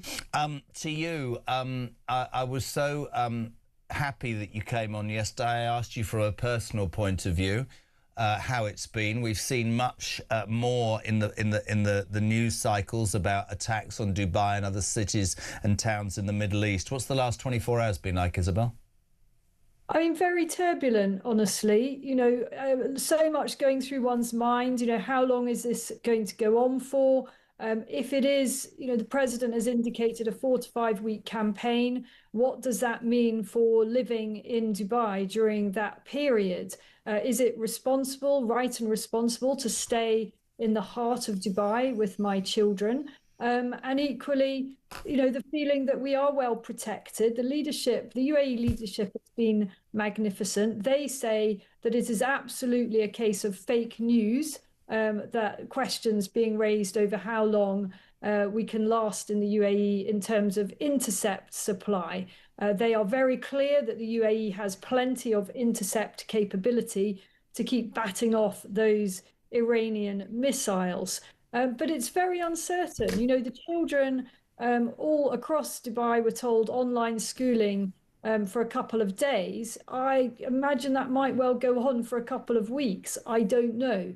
But it is a whole new kind of way of life, I suppose. You know, with every sort of thud and bang, it might just be someone scraping their chair in a room next door, but you're slightly on the alert for it. That's right.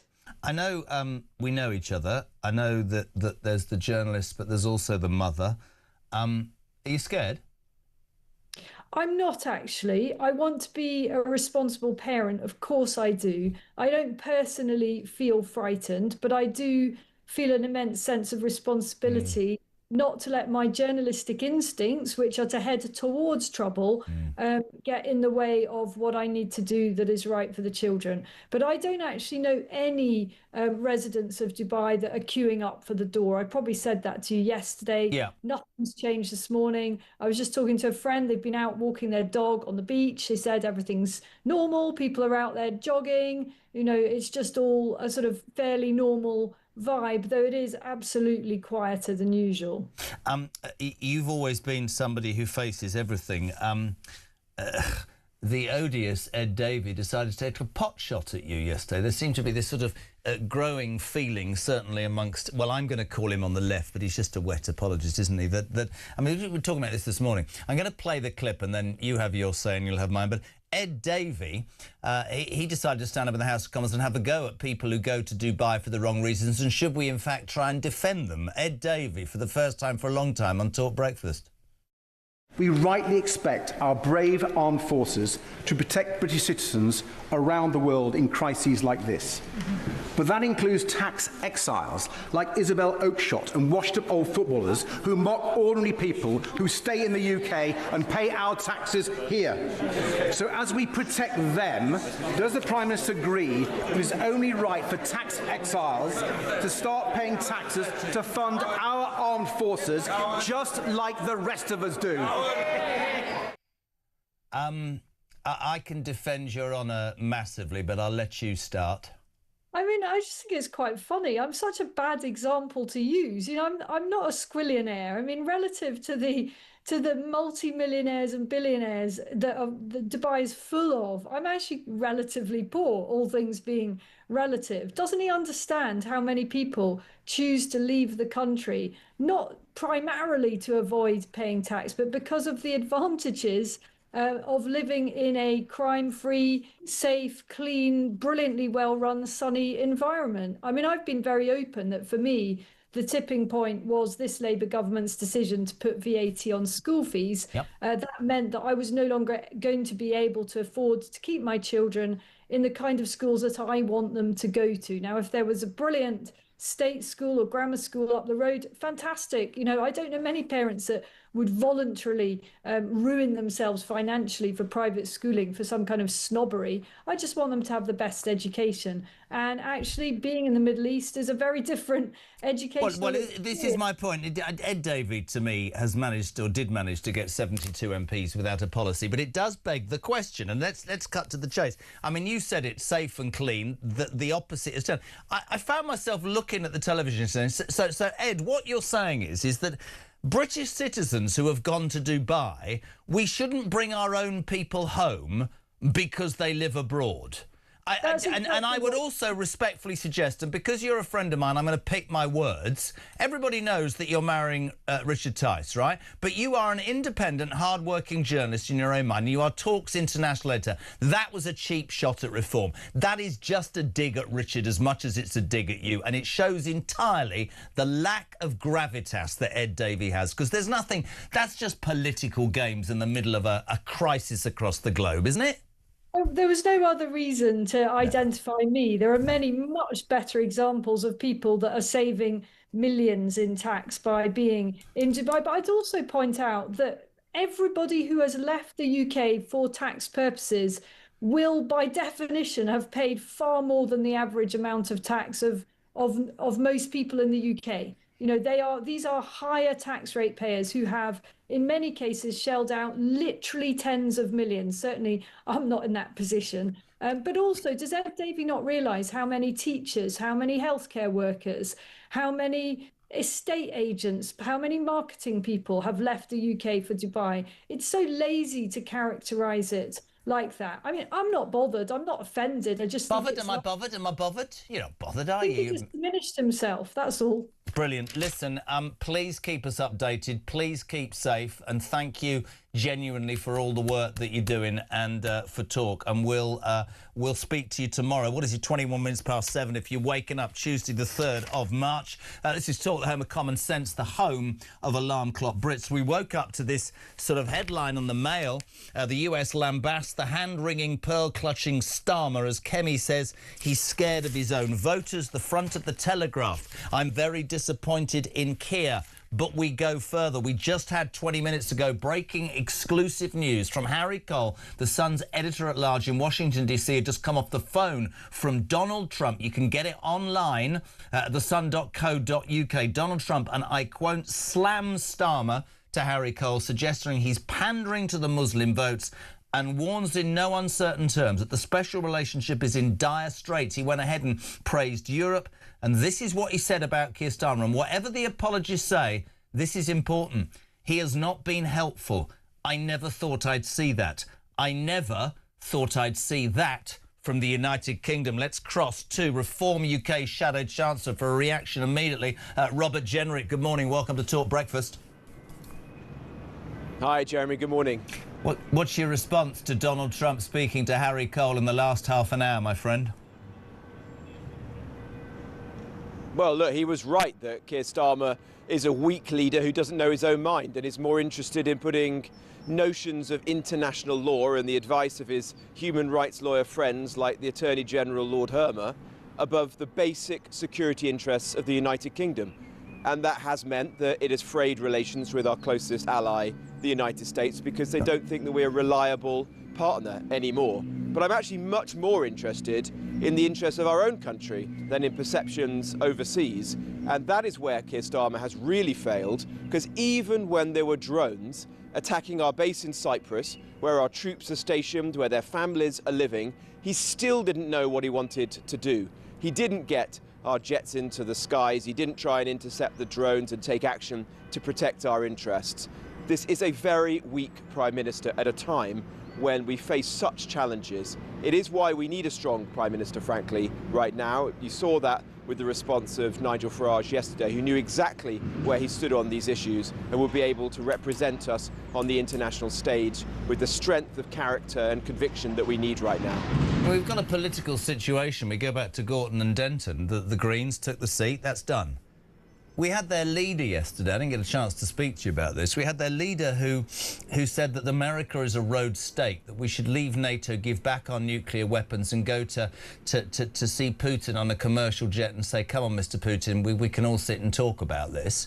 And then you had the deputy leader of the Green Party, Mohsin Ali, at a rally in London supporting a regime that the Defence Secretary from the Labour government yesterday said had plotted 20 terror attacks in this country to kill Brits on the streets. I would say, and I will get slaughtered, but I don't care, that Donald Trump is doing more to protect the interests of British people right now than our own bloody government, Rob.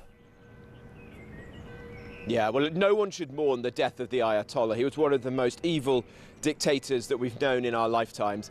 And not just what he's done or did in his own country, but what he did to our own people. And that's what really matters here and what angers me when I see the reaction of people like the Green Party's leadership. Remember that it was Iran that was supplying the IEDs and the weapons that led to the deaths of our troops in Iraq and Afghanistan. Brave British men, young men, whose lives were cut short in service of our country at the behest of Iranian proxies. And yet you've got politicians from the Green Party who aspire to serve in our parliament behind me, praising them, mourning the death of these individuals. I mean, it's completely sick. It's despicable, really, when you think about it. And then look at what I discovered over the weekend, where I found that our own Chancellor of the Exchequer, Rachel Reeves, had been cozying up to an extreme fanatic, Arshad Khatana, in her constituency of Leeds, a man who'd spread conspiracy theories, who'd played host to vile preachers, somebody who she had met at least 27 times and had gone to lunch at his house when she was Chancellor of the Exchequer. This is ostensibly the second most important politician in our country, and yet she was getting into bed with this man to try and save her skin in her constituency because sectarian politics has been allowed to take hold, to fester in parts of our big cities right now, and parties, particularly of the left, the Labour Party and the Green Party, are now up to their necks in it, and we've got to stop this and fight back, because this is not the country that any of us want to live in. I want to talk about her and economics in a sec with you, but I have to, you know, in terms of broadcasting, tell you that Rachel Reeves, in response to you posting that video, said, and I quote, "I didn't know." Brilliant. That's the Chancellor of the Exchequer. I didn't know that this guy was an Islamic terrorist sympathiser. Rob, today, you keep bringing it back to people, and you're dead right to. And I said to people this morning, listen up if you're in your car, because my wife rang me last night and said, should I fill the car? And I was like, what? The truth is that gas, oil prices are going to shoot through the roof. Some forecourts across the land already reporting that they're running dry. People, as they always do, running in fear and filling up their tanks. Rachel Reeves was due today, Rob, to make a 5p fuel duty hike, which everybody had been up in arms about, and motorists were saying, why are you screwing us again to pay more benefit bills because you won't be stronger? Do you think she'll drop it? Because bearing in mind what people are going to go through, she's in another precarious position, probably because she can't add up. What do you think will happen? Well, we're told Rachel Reeves is going to come to Parliament and tell us that the economy is turning a corner. Well, I don't know who she speaks to, what street she walks, because that's not the experience of people that I meet. Their bills are rising. Energy, water bills, fuel bills when they're filling up at the petrol station. They're losing their jobs because of the taxes that she's imposing. We've got record or recent record levels of unemployment now. 1 million young people are now not in work or education or training. You know, levels of unemployment we haven't seen since the pandemic, when the government literally shut down the economy. And why is this? Well, it's because of the mismanagement of Rachel Reeves and the taxes that she's imposed, because of all the waste. The benefits bill that's ballooning, the money that's being spent on foreign nationals, on the asylum hotels, on foreign aid, the billions and billions that she's spraying around rather than spending on the interests of the British public. What we need is a government that's going to put the British public first, be careful with their money, bring people's bills down at this time when people's household budgets are under immense pressure, and bring back good jobs by getting rid of the net zero madness so businesses like heavy industry can be competitive again, and beginning responsibly to bring down taxes, and so businesses can hire people and compete again. That is what I want to see. That is the message that reform is standing for. But Rachel Reeves seems to have her hands, over her eyes, her head in the sand, completely oblivious to the experiences of everybody out there in the real world. And that's the point. We can sit here and we can pontificate about what's happening in the world because it concerns us, because the terrorist threat is real. But listen to this from Keith in Wolverhampton. Don't know why I did that accent. The Middle East conflict has already sent the price of natural gas up 50% on world markets in just one day. What a relief that we all have that Miliband solar wind energy crap to keep our bills down. And that's the reality. We talk, Richard Tice calls it net stupid zero. The reality is we have a government who don't really care how we look on the international stage. You pander to a certain vote to the detriment, I think, to so many other people. And this petrol situation this morning is absolute proof. She will come to the Commons, you're telling me, and say, everything's good. This country is on its backside. I mean, I was with you the other day, and I know you stood up and you said Britain is broken, and that was one of the reasons that you left the Tory party. You were in that shadow cabinet meeting, and they all said... I saw Cammy Badenoch today, or yesterday, say, Britain is not broken. It is broken. It doesn't work like it used to. It needs emergency surgery, doesn't it? Yeah, I just cannot believe it when I hear politicians say that Britain isn't broken. Who are they speaking to? When I knock on doors, when I'm in factories and, shops and cafes, I chat to people, everyone is saying the same thing. Yeah. Our economy is in a mess right now. People feel hard up, they feel poor, their bills are rising, they're worried about their kids who can't get on the housing ladder, they're worried about rising unemployment. We need action now, and that is not what Rachel Reeves is proposing. She's literally going to come to Parliament and say that everything is going in the right direction, that it's all tickety-boo. It's complete fantasy. And on energy bills, look, we should start by getting drilling again in the North Sea. It is madness that we're taking oil and gas from the Norwegian part of the North Sea, but Ed Miliband is literally banning it from the British part of the North Sea and losing all the jobs and the tax revenues that flow from that. And as regards the fuel duty at the pumps, it is the worst possible moment to be increasing duty at the pumps when everybody already feels hard up and oil and gas prices are spiking on the international markets because of the conflict in the Middle East. Rob, just finally, you probably won't have seen this, so you don't have to, but I'd love your response. A sensational poll by YouGov has literally just come out the last few minutes. The Green Party has leapfrogged Labour into second place. They're up 4 points to 21%, driven to a significant extent by the publicity from the Gorton and Denton by-election. Let's bear that in mind. But this has Reform down to 23 and the Greens up 4 to 21. How real a threat in Reform's mind and in your mind are Zach and the Green Party? Well, I think we have to take it seriously.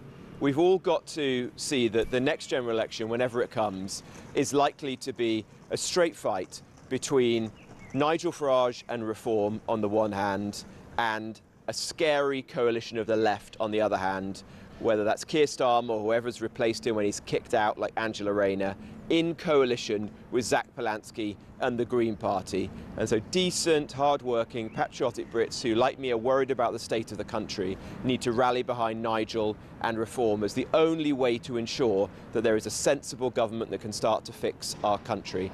The other parties, like the Conservative Party, are frankly irrelevant right now. It's going to be that big fight, and it's so important that we get this right, or else we're going to consign our country to 5-10 years in which it's just going to start to slip away.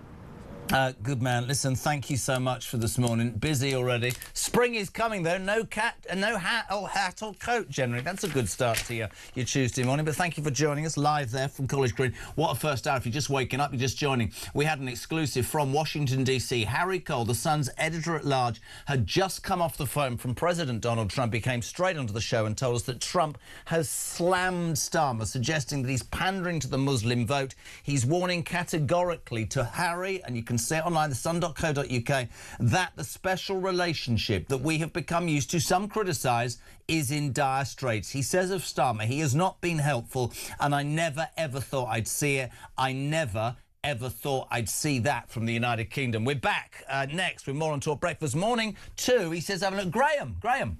Morning, Jezza. You're talking about fuel price going up. It absolutely will go up, because here in Northern Ireland, a lot of residents have heating done by heating oil because gas is too expensive. Overnight, or since yesterday, the price of a litre of oil has gone up from 63 pence to 93 pence. That's in one day.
Welcome to Down the Local, the show that goes from pub to pub across the country, speaking to the punters about the subjects driving us all nuts at the moment. That's Rachel Reeves, Rachel Thieves, Rachel McCounts. I don't really know Meghan Markle. I know Meghan Markle's from Suits, and that's about it. I don't know about anyone else, and I don't know where this is going. I have 0% beers, and I feel raising the flag, I think, is symptomatic of its desperation. Is public transport good value for money? No, it isn't. You really don't like speaking to people.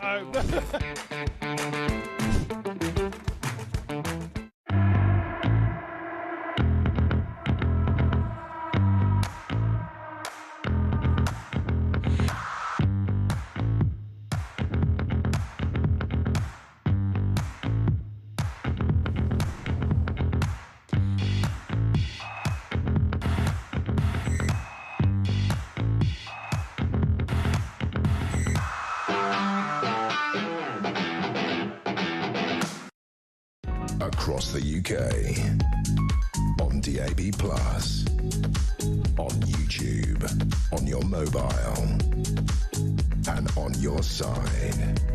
This is Talk. Welcome back, 23 minutes to 8 o'clock. We're live across the UK. Very good morning to you. Talk Breakfast is on. JK until 10. If you want to be part of the show, 0344 499 1000. Text to 87222. The Iran story dominates. Overnight, we heard that Trump was disappointed in Starmer. Pete Hesketh, the Secretary of War, describing him as a hand-wringing and pearl-clutching whatever. We want to know what you think. Cami Badenoch this morning in front of the newspaper saying that he's pandering to a certain vote.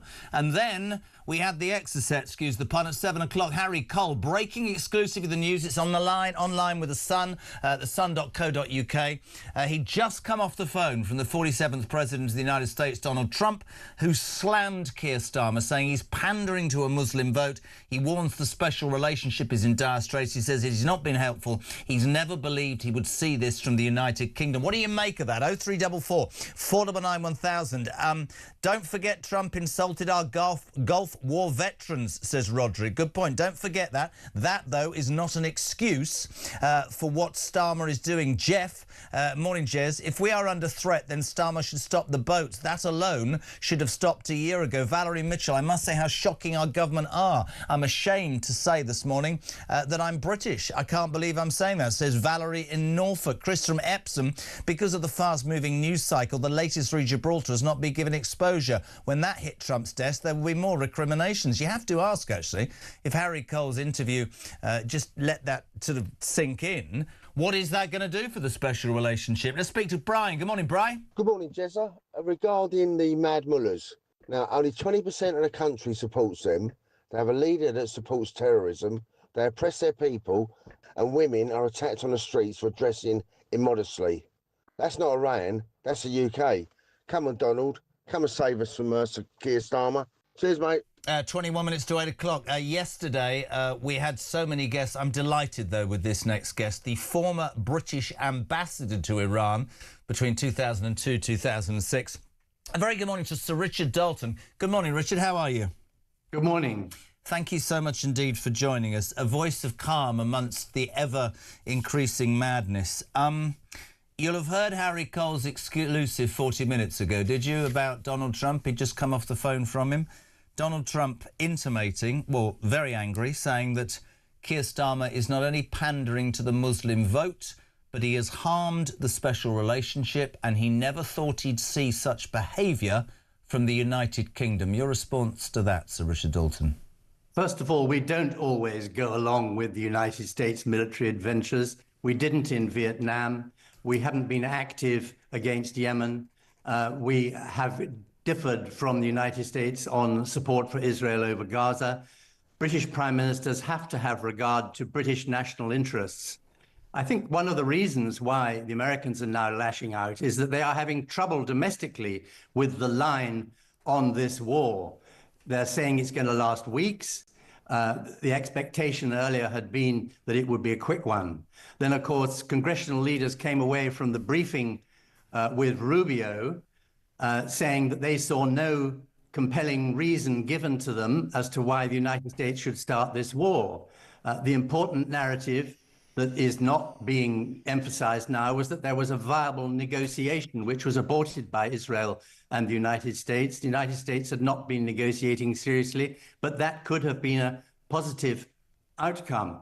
And of course, the British stance is not the weak one that has been presented this morning. First of all, we were central to the American build-up to this war through squadrons of planes transiting through our bases into their positions to enable the attack on Iran. And we now are defending our partners, and we are authorizing the United States to use British bases to attack the Iranian missiles. So we have taken a judicious position under Keir Starmer's leadership that incidentally does something to go back to the basic principles of international law, which are so vital for Britain's security long term. It's really interesting to get a different view, and I want to get all those views. I just want to pick up on something you said about we're using bases. We didn't allow Diego Garcia, did we, in the Chagos Islands? Well, when you're building up forces in the region, you need to go the quickest way, which, of course, is through the UK, which is what we have allowed to happen. Can I just listen? You were the ambassador to Iran. You know far more about this than I do. British national interest, you talked about, the judicious position and the basic principles of international law. Can I just ask, this is genuinely a respectful question. When people say that, as you've said, what is the basis of international law when, you would know this because you were there, a man has basically sponsored most terrorist cells across the world? Our own Defence Secretary, John Healey, yesterday said that there were 20, I think, terror plots that were uncovered that were down to this Iranian regime. That this Iranian regime, the way, and you will have seen this, treats its own people, it murders 50,000. I always want to ask people like you, and I don't mean it badly at all, what about international law for a man who thinks it's all right to murder his own people, Sir Richard? Because I never hear that. I hear people like Starmer say it's against international... What about the international... What about if what about if we have terrorist cells here that will retaliate because we haven't done anything about that? Where does international law stand on those things, my friend?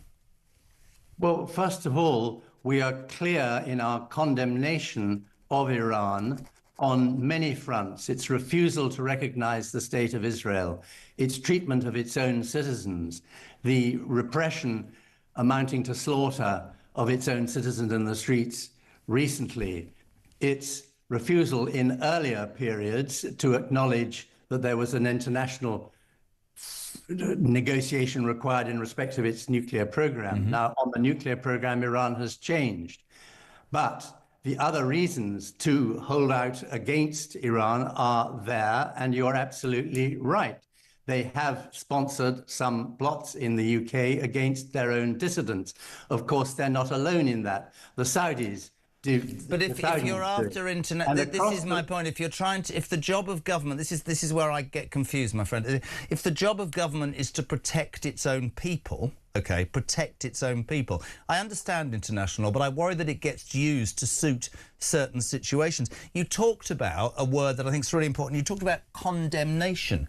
Tell me how a human rights law like Keir Starmer stands in front of the parents of kids who were blown to bits in the Manchester bombing arena and says, well, we have condemned it, but I didn't do anything practical, Sir Richard. That's the feeling that I get. How would you answer that? Well, we are doing something practical against Iran at present. We haven't, like our European partners, declared war on Iran. But Why we not? are Why not? Why have we not thrown out diplomats? Why have we not made the Iranian Revolutionary Guard a terrorist organisation? Why are we not more on the front foot?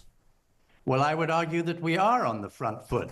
We are defending our partners in the region, and we are assisting the attack against Iran at present. But I think we need to deal with this question of why international law is important, and why it is clear about when it is justified to use force. The Americans claimed that there was an imminent attack coming from Iran against them and against Israel. Those are lies. Secondly, they claimed that Iran... Sorry, I'm only asking because you would know. You were an ambassador. How do you know that's a lie? I'm just asking you. How do you know that's a lie? How do we trust anything the Iranians tell us? Well, I'm afraid we're in a position where we can't automatically trust what the Americans tell us. So you're telling me that the Americans are lying? There was no intelligence of an imminent attack due. Okay. Now, you are entitled to take preemptive action under international law if an imminent attack is due, provided your response to it is proportionate. But I want to go back, Richard. This international... Can I answer your question about international law? Go on. Can I? Because small nations depend on there being an international consensus that the rule of the jungle is not the right way to proceed, but in accordance with the Charter of the United Nations. Aggression is the worst crime, and the United States and Israel have committed. Well, can I jump in then? Can I jump in? We depend on there being sanctions against states that use aggression. But those sanctions, with respect, sir, haven't helped. And the United Nations is not a good example to use for me. I genuinely, but I'm going to pick it up again. International law is important, not the law of the jungle. Why do you and, let's say, Starmer's human rights lawyers, people of that ilk, and I respectfully want you on, I want both sides of the argument. Why do you never apply the law of the jungle to a man who you've admitted on this show sponsors terrorism across the world and murders his own people? Why do I always hear international law? I'm not sticking up for Donald Trump. I'm trying to get to the base of this argument. International law is used by Starmer to... I mean, he's a human rights law. That's fine. I understand that. But the law of the jungle, you've just said aggression is not acceptable. On screen is a man, the Ayatollah, who murdered thousands of his own people and murdered people across the world. If that is not aggression and the law of the jungle, I have absolutely no idea what is. Well, you're absolutely right. But then there are countless regimes around the world engaged in that kind of internal repression. And in taking decisions about our national interest, you have to balance the different considerations. So we often do go after weaker targets, like Libya, for example, but you have to have a viable plan. Now, the world is totally interdependent nowadays. We're seeing this incredible disruption as a result of the United States going into a war without a clear plan. The lives of millions, the economies of tens of millions are being distorted. All that was predictable and predicted. I'm going to have to jump in, not because I'm being rude, but I'm being shouted at by all angles. Sir Richard, could I just finish with one question? And we're delighted to have had you on. Former British ambassador to Iran, Sir Richard Dalton. Were they right to remove the Ayatollah Khomeini, yes or no? No, I do not want a world in which it is legitimate to assassinate leaders, because that will put our leaders in the crosshairs too. OK, your opinion, don't agree with it, but that's the point of this show. Let's go straight to the Shadow Home Secretary, Chris Philp MP. Chris, a very good morning to you. What's your response to Sir Richard Dalton, former British ambassador to Iran, saying we were wrong, the world was wrong, to take out a man who sponsors terrorism the length and breadth of this world, has murdered Britons on our streets, and who has destroyed the lives and murdered thousands of his own people, unless I'm missing the point, pal? Good morning. Well, you're not missing the point at all. The Iranian regime and the Ayatollah have been brutally murdering their own people. 30,000 people, we think, murdered just in the last few weeks. They sponsor terrorism around the world. They were behind, essentially, the 7th of October massacre perpetrated by Hamas. They were supporting Hamas and helping Hamas to plan that, where 1,200 innocent civilians were murdered, raped and kidnapped. They've been pursuing and even killing people on United Kingdom soil, certainly harassing and attacking people and supporting terrorists the world over. Hezbollah is another regime or another terrorist organisation they've been supporting. They've also been trying to acquire a nuclear weapon, and if a regime like the Ayatollahs in Iran ever get a nuclear weapon, the entire world will be a lot less safe. In that context, it is legitimate to take action. I think it's legitimate under international law. It's certainly legitimate morally to take action in those circumstances, and that is why Keir Starmer was weak and he was wrong not to offer the Americans support when they first asked for it, including allowing the Americans to use bases like Diego Garcia. Keir Starmer was weak. He didn't offer the support necessary to stand up to and actually sort out the things going on in Iran at the time. Sir Richard Dalton, I've never spoken to before. I'm delighted to always try and get as many different views as possible on this show, but from a human rights point of view, he sounds very much like a Starmer person, and that's fine. There are different people in the world. I'm struggling to understand how he can say we shouldn't bring down a man who sponsors terrorism. I'm struggling to understand how he can support a man who has put his own...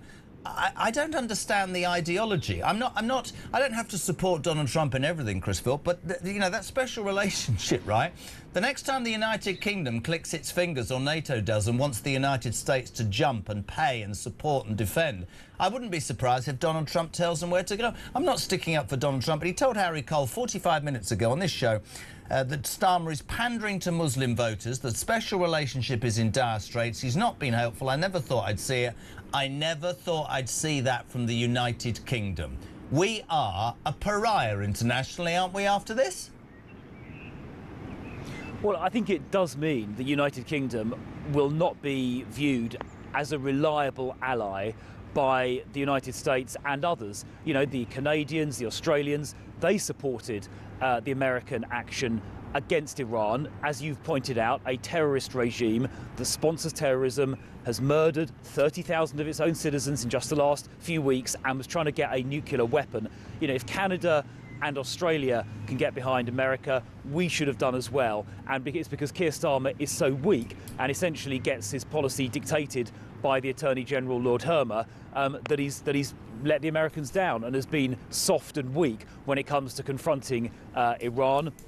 This concept of international law is very expansively interpreted by people like Lord Hermer, the Attorney General, and people like Keir Starmer, who is basically a so-called human rights lawyer. And they always interpret international law to allow rogue states like Iran to get a free pass, and they also interpret international law in a way that allows our borders to be violated on a regular basis. It's their love of international law that means they don't deport illegal immigrants or foreign criminals. It's the same concept, because they think their very broad and frankly rather ridiculous definition of international law, they think that's more important than protecting our own national interests. Well, as Conservatives, we don't agree. We think our national interest comes first. Chris, I have to. Chris, I don't want to be. Like Lord Hermer dictate our policy. Listen, I hate to interrupt you, because I could sit and listen, because I agree absolutely with everything you've said. But you know what it's like on this show? It's madness. We thank you for now, Chris. Phil, Shadow Home Secretary. This is Talk. Good morning, Phil. Shame on you, Ed Davey. Shame. That reminds me, going back to the COVID days, when people were saying, if you don't get the COVID jab, you deserve to die, and we're not going to waste time on you in hospital. Absolutely disgusting. From a man who is supposed to represent his constituents. He should know better. Regards, Phil.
Across the UK, on DAB+, on YouTube, on your mobile, and on your side.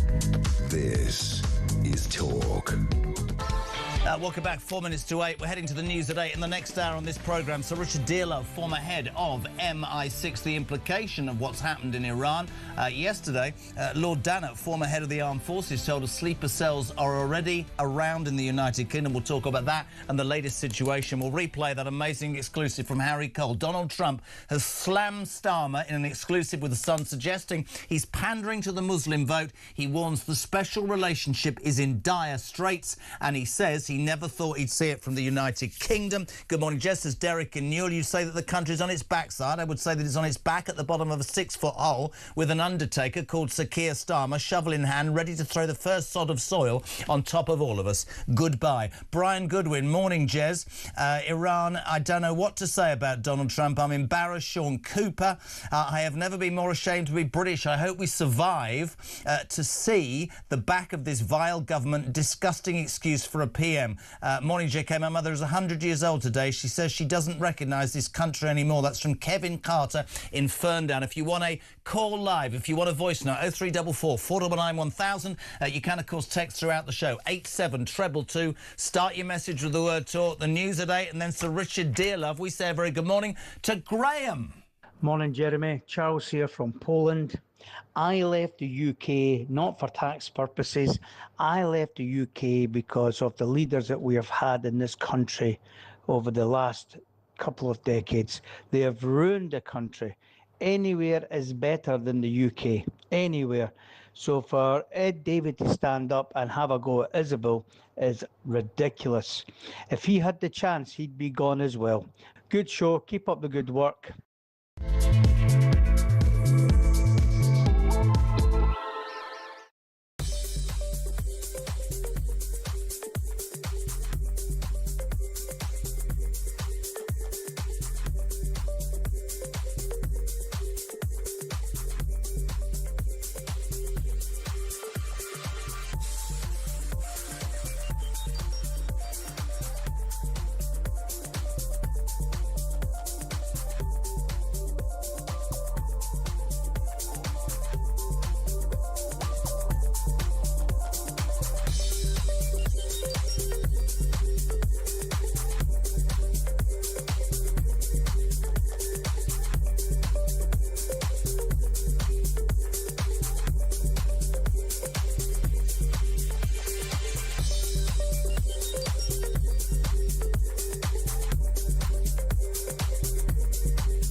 American boots are on the ground in Iran, this is going to run and run and run. It will be a forever war. Yeah. Now, weaken us, you know, government's plans for economic growth, the price of oil, interest rates coming down, all those things out of the window. And it is desperate, and I feel actually very sorry for all of us ordinary Brits in this country, because we are leaderless. Wherever we look, we are leaderless. Across the UK, on DAB+, on YouTube, on your mobile, and on your side. This is Talk.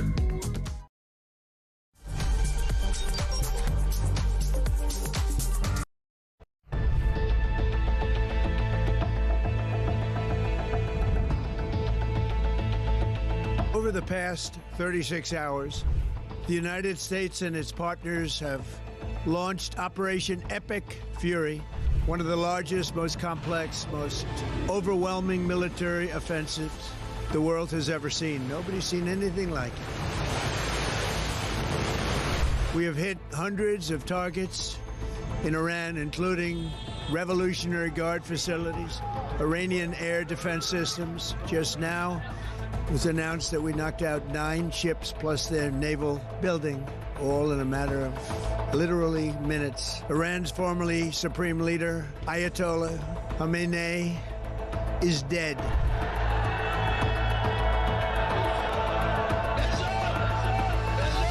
I spoke to you about the situation in the Gulf and explained that the United Kingdom was not involved in the strikes on Iran. That remains the case.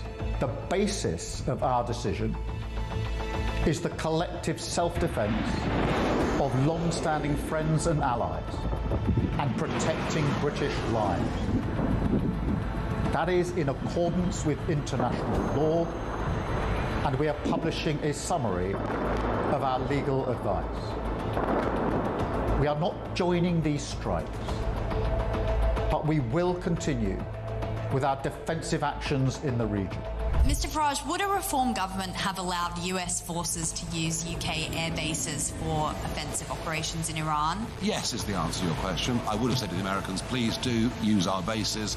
We will be supportive of you on this. There were a series of very loud blasts in the area of Dubai that I'm based in. That's in the Marina area. It's a very touristy area, actually.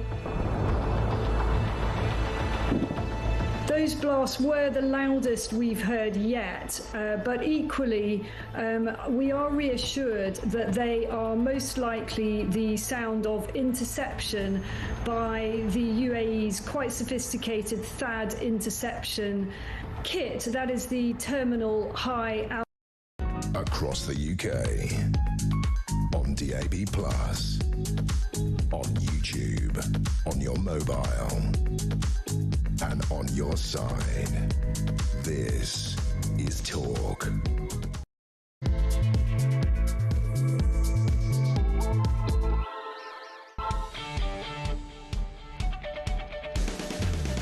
Welcome back. Just gone 8 o'clock. You're very welcome to Talk Breakfast, the home of common sense, the home of alarm clock Brits, and the home of breaking news. In the final, in the last hour, an extraordinary exclusive. Harry Cole, the Sun's editor-at-large, came on this show and sort of revealed that after a conversation with Donald Trump not an hour and a half ago, the concerns of many, Front of the Mail says, you know, we're hand-wringing, we've sat on the fence, Starmer's not very popular, he needs to put his foot down one way or other. Well, let me tell you, all those people who thought that Donald Trump was going to let that pass are wrong. This is Harry Cole talking about how the president told him how damn angry he is with the United Kingdom. Have a watch, have a listen.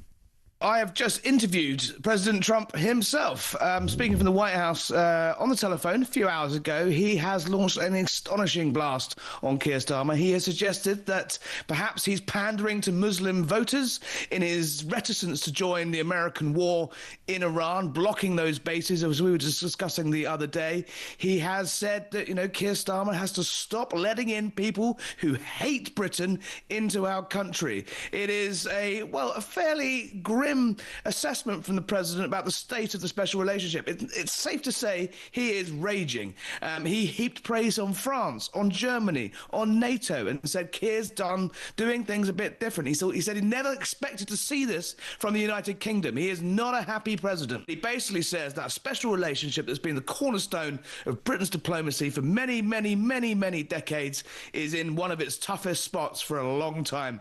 He points to the Chagos Isles deal. He says, why is he doing this? It's woke island. It's unnecessary. Just doesn't understand why Britain would do that, why Britain would turn its back on one of its closest ally at its time of need. A really interesting interview. Thank you to Harry. You can get that at the Sun online, thesun.co.uk. Now, I want your opinion. There are many people in this country who don't like what happened over the weekend. They will point to, international law and Keir Starmer's doing right. We just had Sir Richard Dalton on, former UK ambassador to Iran between 2002 and 2006, who, and I'm actually going to tell you this, Jeremy, your interview with Ben Purdy, with Lord Dalton, told me one thing. He's a follower of Starmer's international and human rights policy, and he thinks because of these policies, the Ayatollah should not have been removed from power. This stinks of the establishment and a general dislike of Lord Dalton. Let me tell you, this is really interesting. Jez, that's the same Richard Dalton, is it, who once blamed the situation on the Middle East, on America and Israel? Whatever your thoughts, right, about Donald Trump, whatever your thoughts about, whether this impacts on the special relationship or we should be stronger, can I be consistent in what I'm saying to you, right?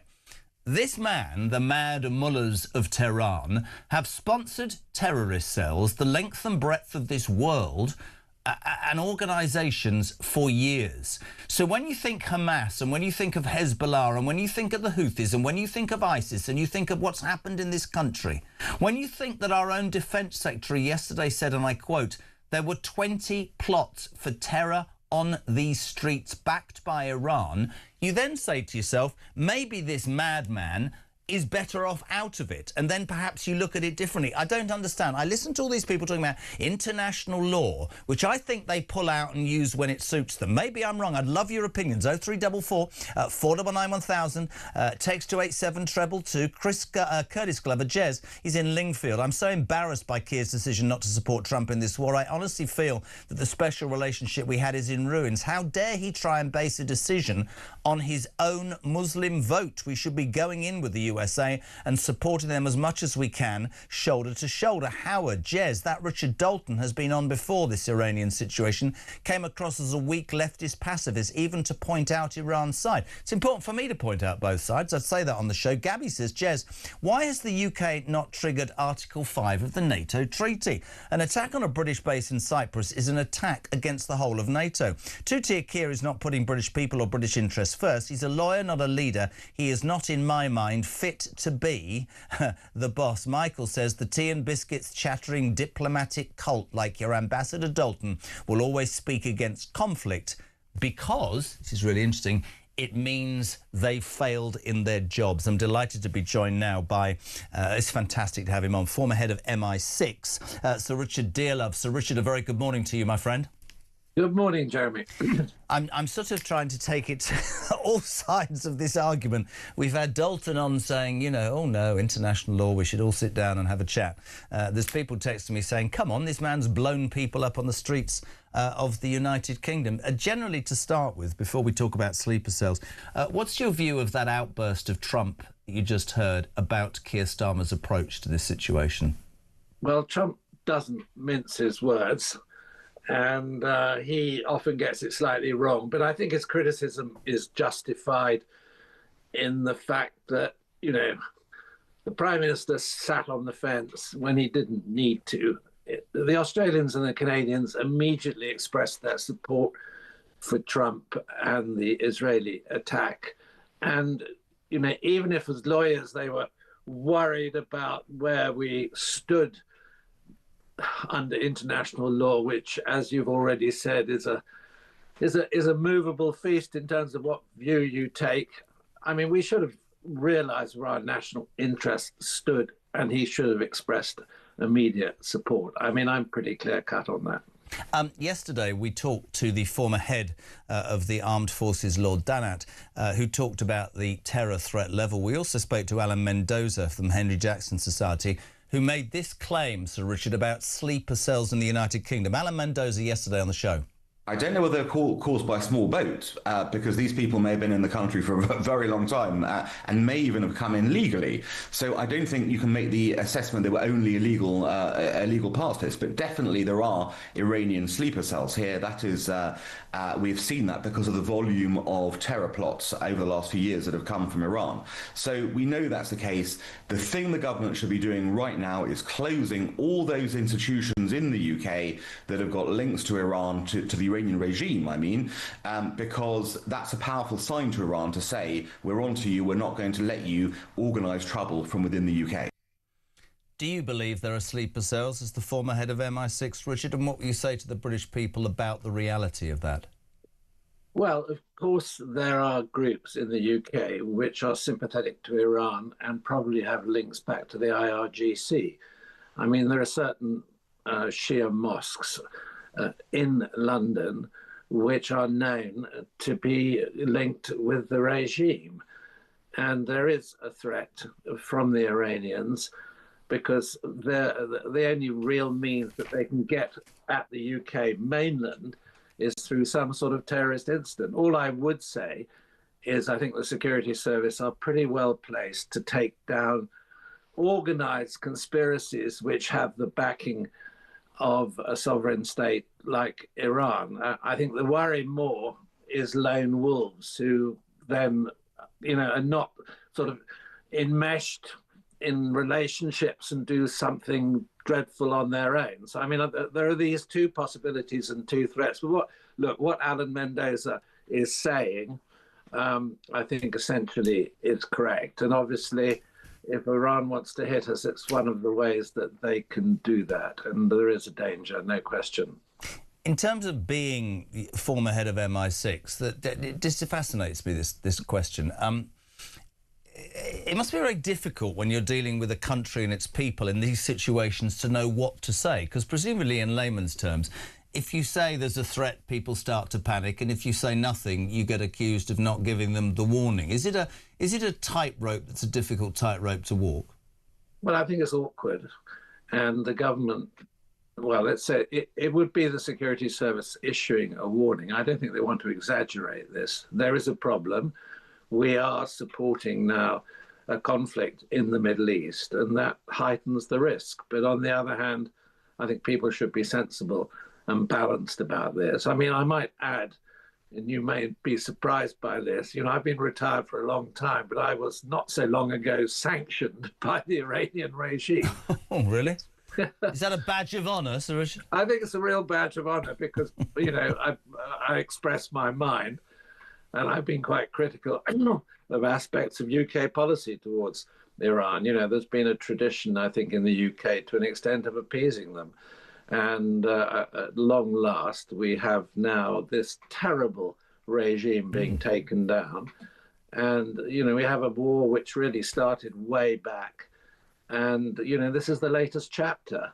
The attack on Israel on the 7th of October in 2023, was a sort of point of escalation. And whether we like it or not, we can't avoid this conflict, as we've seen with an attack on the sovereign base areas in Cyprus. But which brings me to the next question, actually, because lots of people saying this, and you would know this as the former head of MI6. I thought NATO, I'm not a massive fan, actually, to be honest, I thought that one of the premises of Article 5 says that if one nation is attacked, it's all in. Now, if the RAF base at Akrotiri was attacked yesterday, is that not, my friend, an attack on NATO? And does it not show again that Keir Starmer would rather hide behind international law rather than stand up and be counted?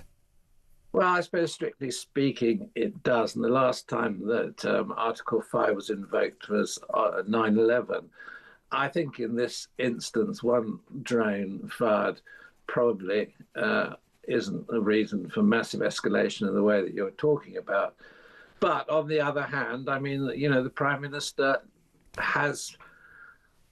Look, he's behaved as a human rights lawyer, not as a political leader. And I think that's what's worrying. And I think Trump's criticism of the Muslim vote isn't quite right. I think Trump really should have said he's the prisoner of the left wing of the Labour Party. And after this by-election, he's in a powerless situation politically. I guess he's basing that on the fact that actually that by-election you just talked about, Gorton and Denton, there seemed to be sectarian voting. I'm not getting into the whys and wherefores, but a lot of people are saying, is that the reality of what's to come? There's many people who will say that Starmer is not strong enough in terms of stopping the boats or dealing with illegal migration or having, just to throw this is not to do with war, but one of my big bugbears is I don't understand. I think it's a stain on the United Kingdom. We haven't had an inquiry into the child rape gang victims. I really do. And all of that builds to people's minds that he's pandering to a certain section. Can I ask you a very direct question? How much of your time as former head of MI6 was spent dealing with these sorts of threats, Islamic threats specifically? Well, a massive amount. After 9/11, it became, one of our primary concerns.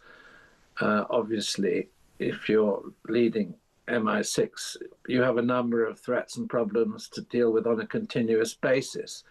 But cast your mind back to what, the Bush administration called the war on terror. It was massively preoccupying and important. And I mean, I retired a long time ago, but even back in those days, Iran and the threat that Iran presented to the Middle East and the development of its nuclear program was a primary preoccupation. It was what we called a first order requirement for the United Kingdom. And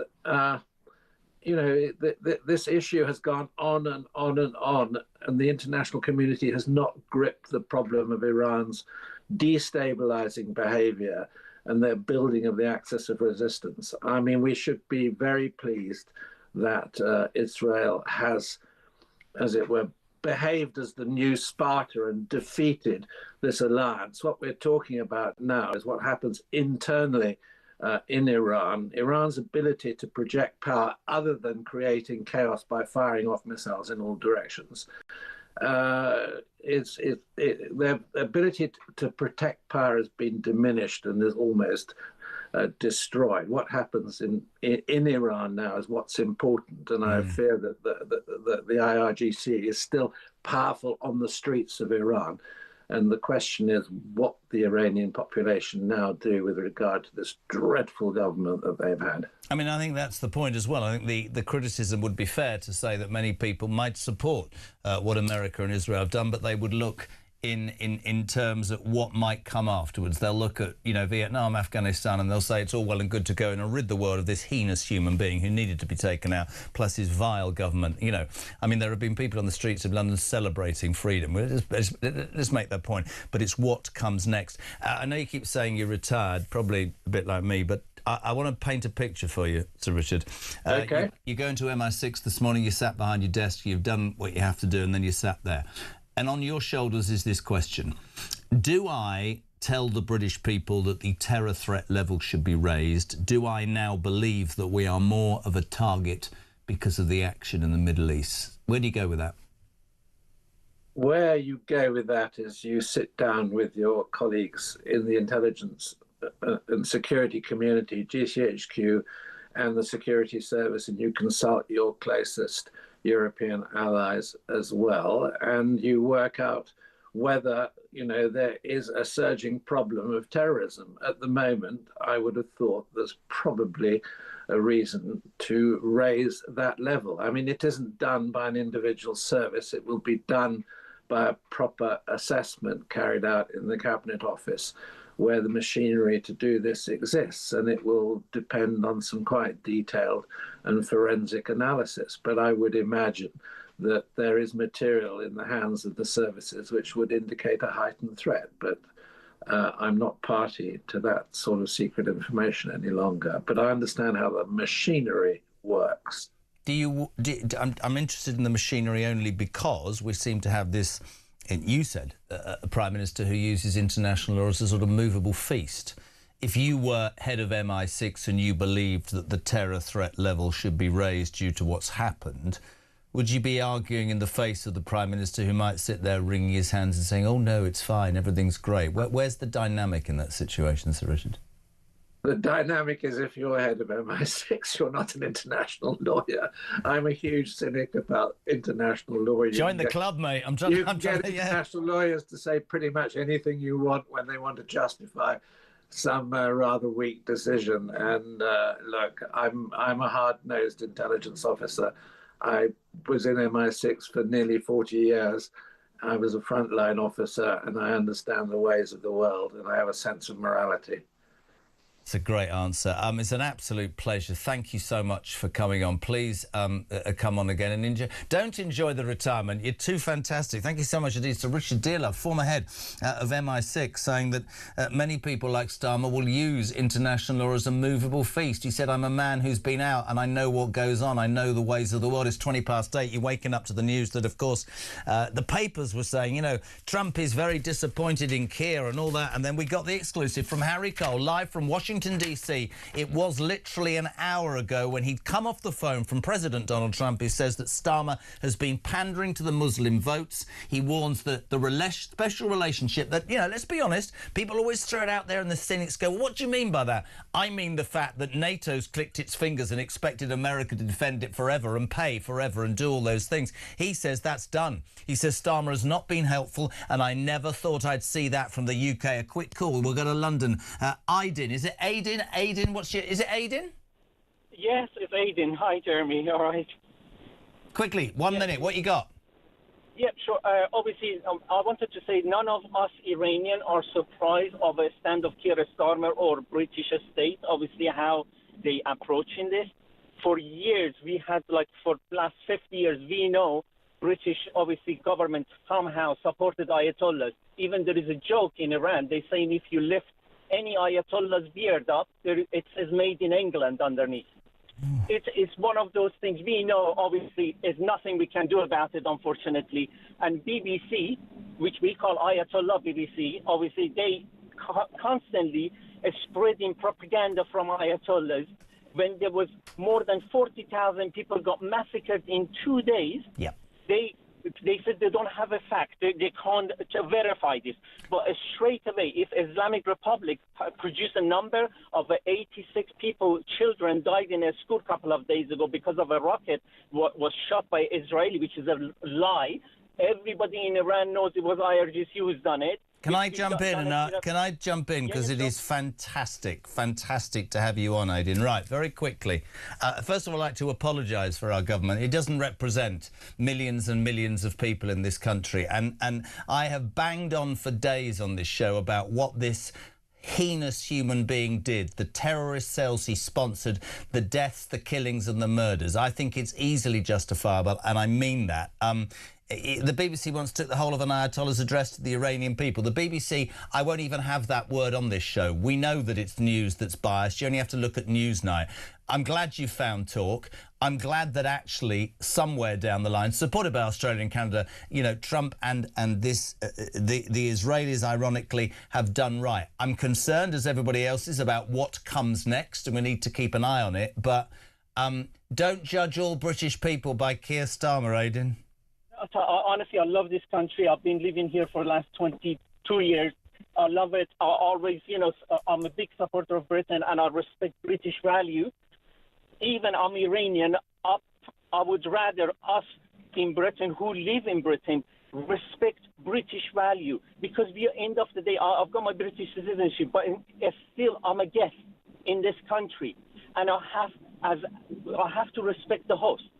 And do you one final very quick question, and I apologise. Yep. Are you happy with what Donald Trump's done? Are you grateful to Trump? Of course. I cannot thank you, Donald Trump and Israel, and that's what a majority of Iranian people will tell you. We cannot thank you enough, Mr. Trump, to helping us.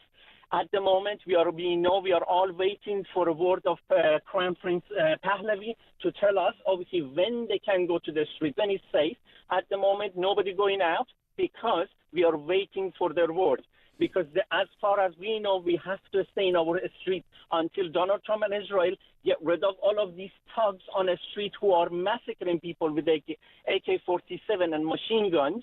Once they're all out, once people can take out, the positions, we will go out, obviously. But we have one leader for a transition, which is obviously Crown Prince Pahlavi, and hopefully we will get our country back. Aidan, really great to have you on, my friend. Thank you so much indeed for the call. An Iranian who's lived in this country for 22 years, saluting Trump and Israel and saying that the man who massacred thousands of his fellow countrymen and women deserved to have his life ended. Your thoughts on this whole subject? The Harry Cole exclusive, 0344 499 1000. If you're in the car, Ollie, you're next.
The Green Party have won the Denton and Gorton by-election. Labour in third place. Breaking news that Peter Mandelson has now been arrested. So Mandy and Andy have now both had their collars felt.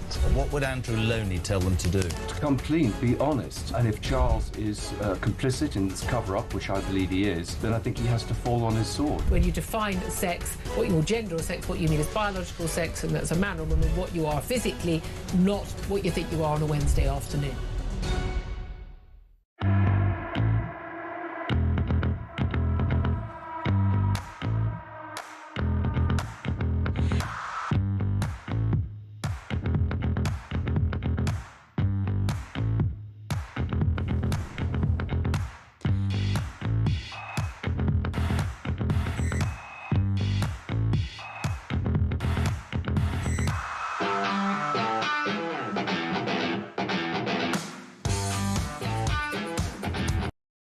Across the UK, on DAB+, on YouTube, on your mobile, and on your side. This is Talk. Straight back to it, 8:27. Oliver William Robin Kyle needs to go into school, but he won't go into school because he sat in the car with his mum and his sister, Rissy Roo, and until his dad mentions him. So, Ollie, good lad, I'll pick you up later. Love you loads, have a good day. Rissy Roo, shut up. She'll just tell me to shut up because that's all she does. 0344 499 1000, text to 87222. Morning, Johnny. Morning, Jeremy. It's Johnny in the van. Just wanted to comment on that idiot Ed Davies comments about Isabel Oakeshott and people leaving for Dubai, blah, blah, blah. What an absolute moron. I mean, why are we even listening to this fella? He's so irrelevant now. You know, he's just an irrelevant. He's just an annoying itch, isn't he? He's just horrible man. Listen, great show, mate, as ever. Keep up the good work. Imagine being a politician being described as just an itch, just like a tick. And it's true, actually, and it does tell you a lot about British politics, that 18 months ago, Ed Davey, on the crest of a wave, the Liberal Democrats, 72 seats, a very effective campaign based on dressing up as John Travolta and jumping in the sea occasionally. And he got 72 seats. That poll out I told you about earlier, your response, I'd be delighted to hear. YouGov poll this morning, shockingly, putting the Greens on 21%, Reform at 23%, Labour disappearing into about fourth place. Are the Greens a reality? I mean, sorry, I'll be accused of being mad. Strip it bare. Yeah, we're going to legalise heroin and cocaine and prostitution. We're going to have open borders, and anybody that comes is going to get a house and free money, right? And we're going to leave NATO, lay down our weapons, and we're going to fly to Moscow and have a conversation with Vladimir Putin, who's a nice guy. Yeah, just one thing, if you're in your car or your van, you're at home. How the hell, in the name of God's life, Zach Polanski, are you going to pay for all that? Oh, I know, you're going to put 70% tax. Let's just have that out, shall we? 8:30, we're live across the UK. If you are just joining breakfast, an hour and a half ago, we had an exclusive before anybody else. It went on the Sun Online at the exact moment, but Harry Cole rang us from Washington, D.C. He'd just come off the phone with the 47th President of the United States, Donald J. Trump, who, and all the newspapers had written about it. In action this day, front of the Sun, Jack Elson, brilliant. Front of the Daily Telegraph, I'm very disappointed in Starmer. But to Harry Cole, Donald Trump went further. Have a listen. I have just interviewed President Trump himself. Speaking from the White House on the telephone a few hours ago, he has launched an astonishing blast on Keir Starmer. He has suggested that perhaps he's pandering to Muslim voters in his reticence to join the American war in Iran, blocking those bases, as we were just discussing the other day. He has said that, Keir Starmer has to stop letting in people who hate Britain into our country. It is a fairly grim assessment from the president about the state of the special relationship. It's safe to say he is raging. He heaped praise on France, on Germany, on NATO, and said Keir's doing things a bit different. He said he never expected to see this from the United Kingdom. He is not a happy president. He basically says that special relationship that's been the cornerstone of Britain's diplomacy for many, many, many, many decades is in one of its toughest spots for a long time. He points to the Chagos Isles deal. He says, why is he doing this? It's woke island. It's unnecessary. He just doesn't understand why Britain would do that, why Britain would turn its back on one of its closest ally at its time of need. Very interesting. That was Harry Cole, live and exclusive from Washington, D.C. Next, a man whose career has gone through the stratosphere since he came on this show. He's now the political editor of The Sun. I mean, Harry Cole, Jack Elson, is a blast from the past. You're the future. He's the past, isn't he, to be fair? Yeah, but I don't have Donald Trump's phone number, Jeremy, and that's the key difference about why we're talking about his interview instead today, which is super fantastic. Yes, but you are on the front page of The Sun, and to be fair to you, you called it before Harry Cole begged Donald Trump to do the interview.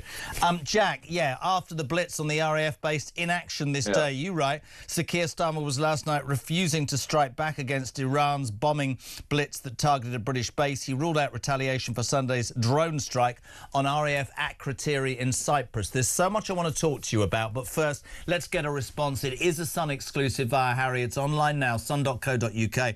Trump says that Starmer was pandering to Muslim voters and that the special relationship is in dire straits. Your response, Jack? Well, I think what this interview shows with crystal clarity is it is the special relationship breaking down in real time. That is what we are witnessing now. An alliance, transatlantic alliance that has stood the test of time for 200 years is at its most perilous strait in that time period. If you just think about the two men, when Keir Starmer first got elected, he was painstakingly different to Donald Trump. And actually, the two of us and, most of the Westminster and, UK consensus was that Keir Starmer did a pretty good job at wooing the president. But when foreign affairs really take hold, we see the two men are just on totally different pages. I mean, if you think about Keir Starmer, former human rights lawyer, has an absolute devotion to international law to the point where he will not allow the US to use our military bases to launch a strike on one of the world's most evil regimes in Iran. You then have the US president who has totally ripped up the rule book. You know, Simon McDonald, the former head of the FCDO, put it best yesterday when he said, Trump is not playing by the old rules. You know, he doesn't care about UN Security Council resolutions. He doesn't care about international treaties. You know, you can have all the Security Council resolutions you want, but when a B-2 bomber flies over Iran and bombs the proverbial out of Tehran, then you know, it just all these talking shops are just totally irrelevant. And that is why the two men are on totally different pages and why you're seeing Trump get so angry and infuriated with our prime minister, who is elevating international law above helping our allies. It's really interesting. I had Sir Richard Dalton on earlier, the ex-UK ambassador to Iran, who said that Donald Trump is wrong. He and Israel are the aggressors, and that it's against international law. And then I had Sir Richard Dearlove, ex-head of MI6, going, no. Those human rights lawyers will use international law as a movable feast. I've been saying for 2 days, Jack, I don't like war, OK? But let's get real about what's going on, because all of those... Zach Polanski, the green huggers, we'll talk about them in a minute. Can we just have some reality here when he describes America as a rogue state? When Donald Trump came to power and he started on NATO, and a lot of people, even in this building, were like, that's a bit harsh, was thinking, how much more has he paid, or the United States has paid and done? He has every right to say, you want me to protect you, you pull your socks up. And suddenly, all across Europe, governments were saying, more money on spending, we'll step up to the mark. Yes, Donald Trump is completely not in the playbook, but I can't understand why the argument isn't focused on what John Healey, the Defence Secretary, grudgingly said on Kunzberg on Sunday, which is there have been 20 terror plots that were going to happen, orchestrated by that mad mullah, on the streets of this country that have been foiled by security services, which tells you whether it's sleeper cells or what, the reality is that regime, their tentacles spread across the world. And for some human rights lawyer to say, oh, you know, I've just had this. I would never salute Israel for murdering the Ayatollah. I believe that murdering someone is the last resort. The Ayatollah should have been arrested and put on trial. Mike, I love you. You have your opinion. But try telling that to the 30,000 people that he murdered, and try telling that to the parents of the kids who were blown to bits in the Manchester bombing. I just don't get it, Jack. I don't get it. It's not about Trump to me. It's about right and wrong. This man is a heinous terrorist who didn't deserve to live. Yeah, and for decades, you know, the Ayatollah regime, what is their main chant? Death to Israel, death to America. Yeah. You know, and at some point you have to take this stuff seriously. Yeah. You know, whether it is, you know, the hostile activities that the IRGC carries out on British soil, whether it is Iranian mobilizing its proxies in Hezbollah and Hamas to try and destabilize the region, whether it is crushing peaceful protesters who are making their feelings known about the regime, as we've seen in the past few months on the streets of Iran. This man was an absolute evil, despotic tyrant. Now, I think that, you know, in terms of the row with Donald Trump, clearly most people, what you have to understand, I think, about the current row with Trump is that who is Starmer appealing to? His most immediate priority is not wooing over the vast majority of British voters. The current constituency, which he needs to get on side, are Labour MPs, because they are going to be the ones who decide whether he stays in Downing Street much longer. And you have to remember that context here is everything. Keir Starmer is in a very vulnerable position politically. He's just come off the back of a bruising by-election defeat. His poll numbers are at record lows, and it doesn't look like it's going to get much easier for him with the May local elections. So he needs to win over his Labour MPs. And who do his Labour MPs hate more than anyone else? Donald Trump. Absolutely. And so this row, as damaging as it might be to the British special relationship with America, I would argue is not entirely unhelpful for Keir Starmer. I wrote down, lefty Labour will be very happy because they're anti-Trump. But the question should be, the question should be this, right? That's fine. But this isn't about political survival. This is about the United Kingdom protecting totally its agree, people, protecting its country, protecting its standing internationally. And yet again, this bloke has made us look like a pariah. He's made us look weak. He's made us look ineffectual. And that is not me blowing smoke up Donald Trump's backside. It is me saying I don't think that the people who criticise Trump have any idea what the Americans have done for this country. And lo and behold, I promise you, Chagos ain't happening now, which is probably a good thing, right? Gibraltar ain't happening now because Donald Trump, there's one thing about Donald Trump we all know. He doesn't take rejection very well, does he? Yeah, and, we've sort of ridden on the coattails of American defence for a long time. In terms of spending, that is, we have been penny pinching on defence for far too long and expecting basically the might of the US to cover us, and that doesn't just go for us; that goes for all NATO countries. Clearly, Donald Trump, I think, has been wrong about various elements of British involvement. Clearly, when he made those comments about fighting in Iraq and Afghanistan, it was rightly total moral outrage in the UK. It was absolutely outrageous what he said about our servicemen. Totally. I completely agree with you. And everyone was united on that. But, the hard truth is that we haven't spent enough on defence for a long, long time. We are hearing now that, Rachel Reeves is resisting giving money to the MOD, about a £28 billion shortfall in the MOD budget, we hear, at a time where the world could not be more dangerous. And so I just think that, for Starmer now, there is the accusation that he needs to step up. He needs to do much more in defence. I think he needs to step down. I think he needs to step down.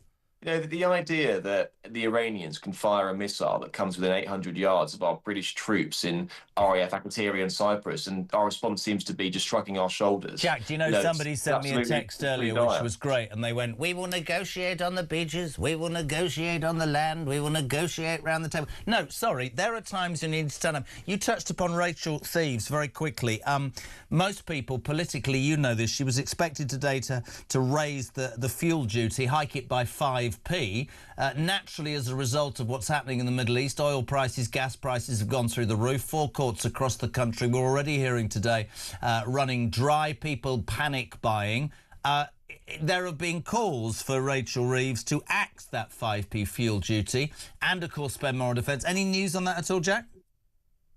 Well, this 5p fuel duty act actually comes in September, and so it will be from September. What you'll see is the 5p cut, which came in under Rishi Sunak when he was Chancellor. It will start to be tapered away until it is no longer, which clearly is going to mean fuel prices go up in and of itself. And what we're seeing now is petrol prices going to rocket, most likely, because of the situation in the Middle East. International shipping severely disruptive, the supply chains coming under massive strain. And so what various parties are asking is for her, in her spring statement today, to make a point of saying, actually, this fuel duty hike, which is going to come in September, we're actually going to put it on ice. We're going to delay it because the situation is so volatile. It doesn't look like it's going to mend itself anytime soon. Petrol prices already extortionate, by the way. These forecourts really haven't passed on many of the cuts in recent years to drivers itself. And so, if anyone could use a bit of relief right now, it's hard-pressed motorists. Can I just point out, Harry Cole might have spoken to Donald Trump, but the main man, my boy, wrote the front page today, in action this day. The incredible Jack Elson, thank you very much indeed. 0344 499 1000. Loads to get through. Morning, JK. Starmer isn't pandering to the Muslim vote, says Julian. It's worse than that. In my mind, he's pandering to the Islamist vote. Millions of decent Muslims support and welcome Donald Trump's action. Starmer is weak and woke, a disgrace to our country. Laura, good morning. Morning, Jeremy. Laura in Wiltshire. What a fantastic interview with Sir Richard Dearlove. Clever, erudite, experienced, wise. So unlike that ex-ambassador that you interviewed.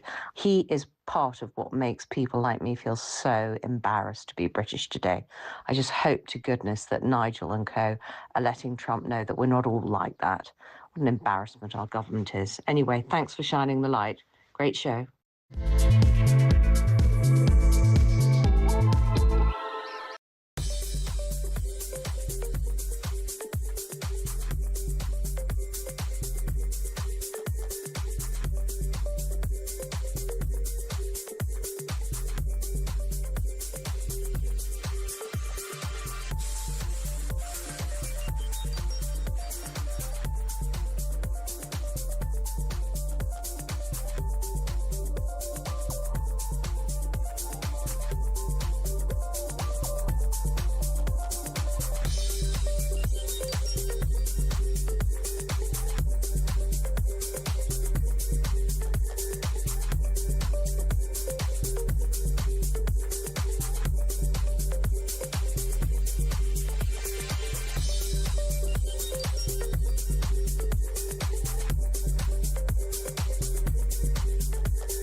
across the UK, on DAB+, on YouTube, on your mobile, and on your side.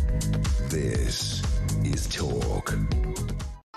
Welcome back, 8:45. Yes, Alex Phillips in for Julia Hartley-Brewer from 10. Ian, you heard from 1. And Kev O'Sullivan sounding great on Drive Time this afternoon from 4 o'clock, live and exclusive across the United Kingdom. What an absolute joy it was to hear Richard Dearlove and his sensible, rational and common sense opinions, Jez. There are some people in this country that are sensible. Max, good morning, Jez. Martin from Cambridge.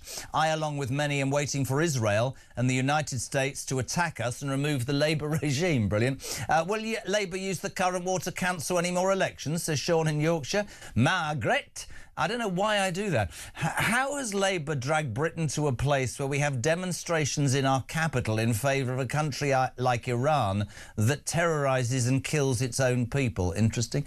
Jackie Stoke-on-Trent. Jez, Jeremiah. What? Whilst all this trouble in the Middle East, is anyone paying any attention to the boat crossings? I wonder if anyone is actually counting how many illegal migrants, maybe from Iran, have had a day out sailing across our beautiful English Channel. Just wondering. Michelle, you're swell. What happened there? I'm ashamed of our so-called leader. He couldn't lead a horse to water. He most definitely doesn't speak for me. This government needs to go as soon as possible. And Roger in Wales, I think Trump is going to levy a 100% tariff on everything to do with the United Kingdom. Why do I find myself laughing at that? Listen, we're going to go live. This is brilliant. Former retired Lieutenant General Ben Hodges, former commander of the US Army in Europe. Ben, a very good morning to you. How are you? Good morning, Jeremy. Oh, God, I don't know where to start. Let's start with that exclusive that Harry Cole gave us an hour ago, that the President of the United States, Donald Trump, has slammed Keir Starmer, suggesting he's pandering to Muslim voters, and warns, Ben, that the special relationship is in dire straits. His quote was, he's not been helpful. I've never thought I'd see that. I never thought I'd see that from the UK. What's your response as the ex-US commander of the army in Europe? Well, of course, British forces have always been an essential part of America's strategic thinking and our security, and access to bases controlled by the UK, of course, are always an important part of what we do. And this whole operation has reminded us how much America needs allies, and UK remains chief among them. So does it? Does it, yeah. though? I mean, Yes. Australia and other countries came straight out, Israel, but actually we've dithered, haven't we? So, the special relationship is not based on who's in the Oval Office or who's at Downing Street. It's so many layers of relationships in every part of our society and those values. So, there's been huge blows before between the American president and leaders of other countries. I almost laughed earlier in a previous one of your interviews where he mentioned that the president was heaping praise on Germany. I mean, that's not something that happens very often. No, so these kinds of relationships will survive this. I mean, listen, I understand Trump is that sort of person, but I would love an idea, if I can, from an American perspective. What do you make of this government?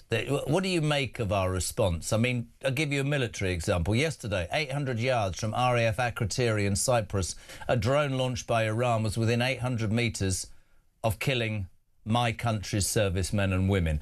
Nothing from my Prime Minister. Nothing. I thought Article 5 of NATO said, and I quote, an attack on one is an attack on all. I worry that this hand-wringing human rights movable feast rubbish, as I'm now calling it, is used whenever, and that actually, take Trump for what he is, but I want more from my leader. Sorry, is that wrong?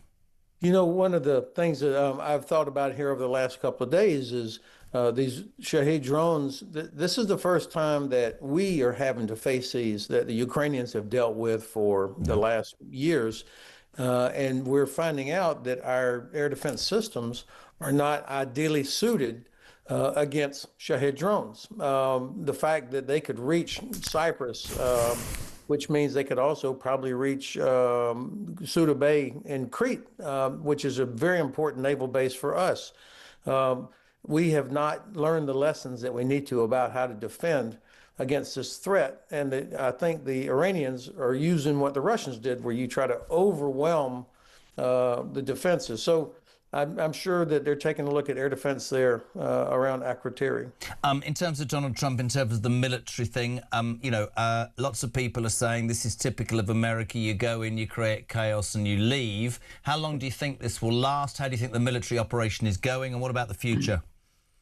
Well, look, at least half of the Congress and most Americans are unhappy with this war because they don't understand what really is going on. And I think that nobody that I know will shed a tear over the demise of the Ayatollah and the people around him and what they have done to their own people, as well as the hundreds of American soldiers who were killed as a result of Iranian support for Al-Qaeda and the militias. But it is right to ask, why are we there? What is the desired end state? And this is job one for the head of any government, to explain what the strategic end state should be. Otherwise, things do take a course that you didn't want or didn't predict. Do you see this as a potential? Do you see this? I mean, he says 3 or 4 weeks, right? He implies this is in and out. This is getting rid of the nuclear deterrent. There was a logistical reason for doing this. Sleeper cells, blah, blah, blah. Are you concerned that this could drag on longer? Are you against this action, Ben, or are you for it? Well, I'm very concerned that we don't know what the end state is. I mean, each day I see 1 or 2 more justifications for what's going on. Look, nobody wants Iran to have a nuclear weapon. Nobody wants Iran to be able to threaten their neighbors. Nobody wants Iran to be able to support terrorism around the world, or at least in that region, or to disrupt international navigation through the Straits of Hormuz, for example. Yep. These are all good reasons to do something, but they haven't been laid out in a strategy. And to say, well, we'll be out in 4 weeks, you can't possibly actually say that with any certainty if you don't know exactly what the end state is. So what you're saying, give me an insight. So when you're doing military planning, you were the retired former commander of US forces in Europe, a massive job. When you're doing military planning, and this is a really important question for my listeners and viewers, do you as a general go, right, we're going to do this, or do you go, oh no, I need to check with a human rights lawyer first as to how I'll look? Really important question. What's the truth? You know what? It was always important that we operate within the law of armed conflict. I mean, that's what we do. And to characterize it as we're checking on human rights or is this woke or whatever, and that's what, unfortunately, our Secretary of Defense mischaracterizes what it is we do. No soldier wants to be involved in something that is illegal because they have to live with the consequences after that. Is Donald Trump's excursion, wrong word, into Iran, is it legal or illegal in your mind? I think it's based on a false premise. When he said that, or when his administration has said there is imminent threat, that means we have hard intelligence that something is about to happen. That would justify taking preemptive action. Multiple intelligence sources have said, actually, it's years before they have a ballistic missile. They're a long way from having the ability to make a Why nuclear has he done it? If you're right, why has he done it now then? That's one that I can't possibly answer. Political capital, I was wondering, midterms. Do Americans, I mean, not that I read this, I hear the opposite, but do Americans feel proud when you guys flex your military power? Because we're reading that Trump is facing 50% of America disagree absolutely with because he said end of wars, not starting of them. Yeah, I think most Americans have figured out how to be proud of their soldiers and sailors and airmen and capabilities and still be critical of policy. And I think that's where most people would be. Just finally, we talked to Sir Richard Dearlove, former head of MI6, about terror-level threats and the repercussions, sleeper cells. Are you expecting attacks on home soil as a result of Trump and Israel's action in the Middle East? I would not be surprised. I mean, this is what people have warned about for a long time. And so, having a strong homeland security posture is also part of this. But you highlight an important thing, Jeremy, the sharing of intelligence with all of our allies. Half of the intelligence that the U.S. government uses does not come from American satellites. It comes from our allies. Really interesting. Ben, we're going to watch this situation naturally. We're going to use you quite a lot, if that's all right, over the next few days and weeks, and we thank you for your time. Lieutenant General retired Ben Hodges, former commander of US forces in Europe. 5 to 9, we're live across the United Kingdom. 0344 499 1000 for your calls and for your voice notes. You can text me 87222.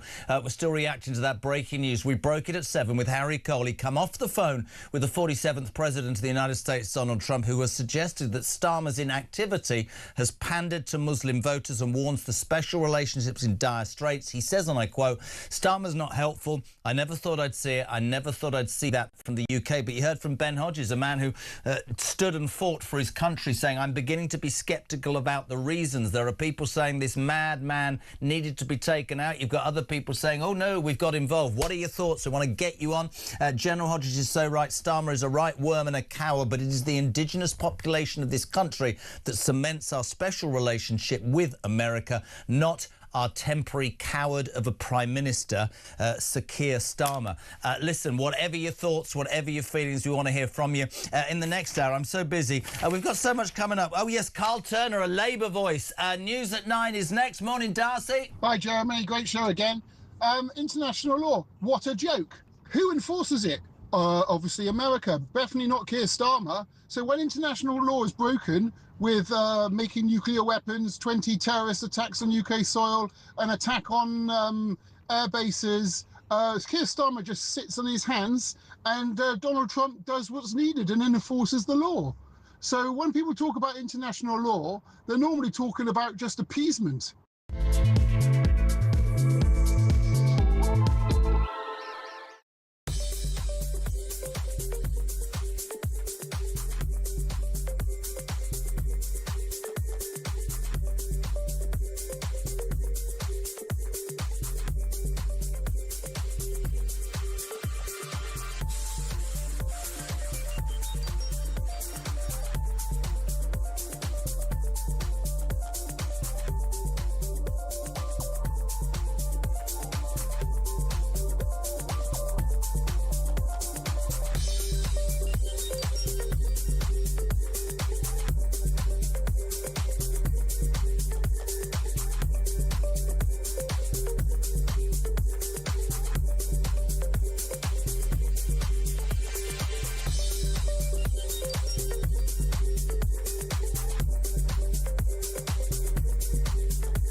Current affairs, international news, letting criminals off while sending... Oi! Oi! You shut up. I'm trying to record something. Stand by for 3 powerhouse hours of breaking news, challenging views. I don't give a flying damn about international law. I think people will viscerally reject this.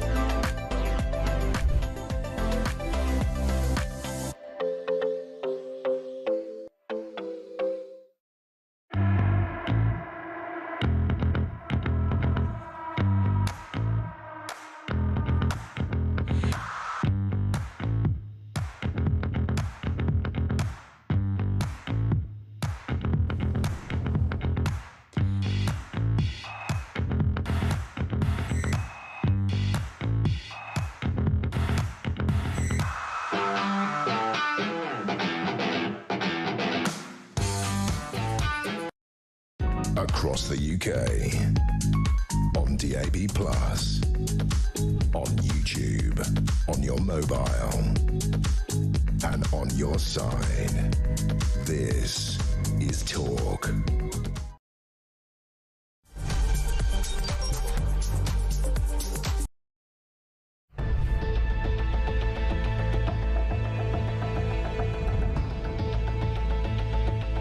Over the past 36 hours, the United States and its partners have launched Operation Epic Fury, one of the largest, most complex, most overwhelming military offensives the world has ever seen. Nobody's seen anything like it.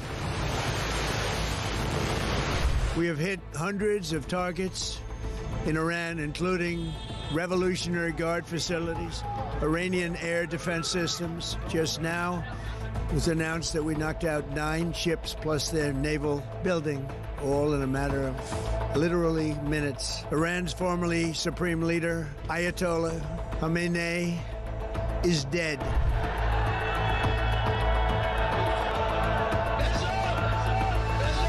I spoke to you about the situation in the Gulf and explained that the United Kingdom was not involved in the strikes on Iran. That remains the case.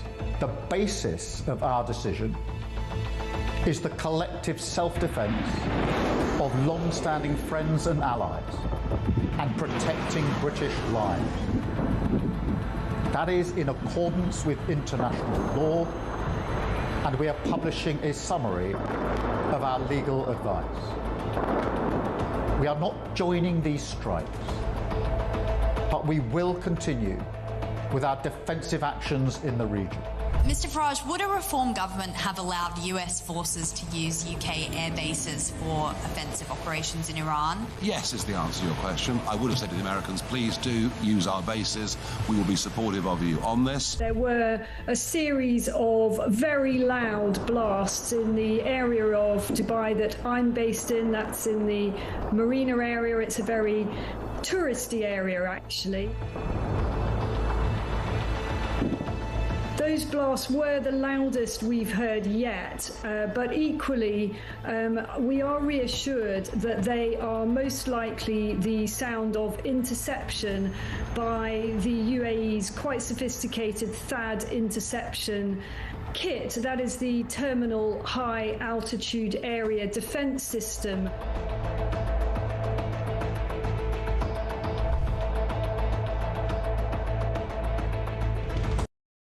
Across the UK, on DAB+, on YouTube, on your mobile, and on your side. This is Talk.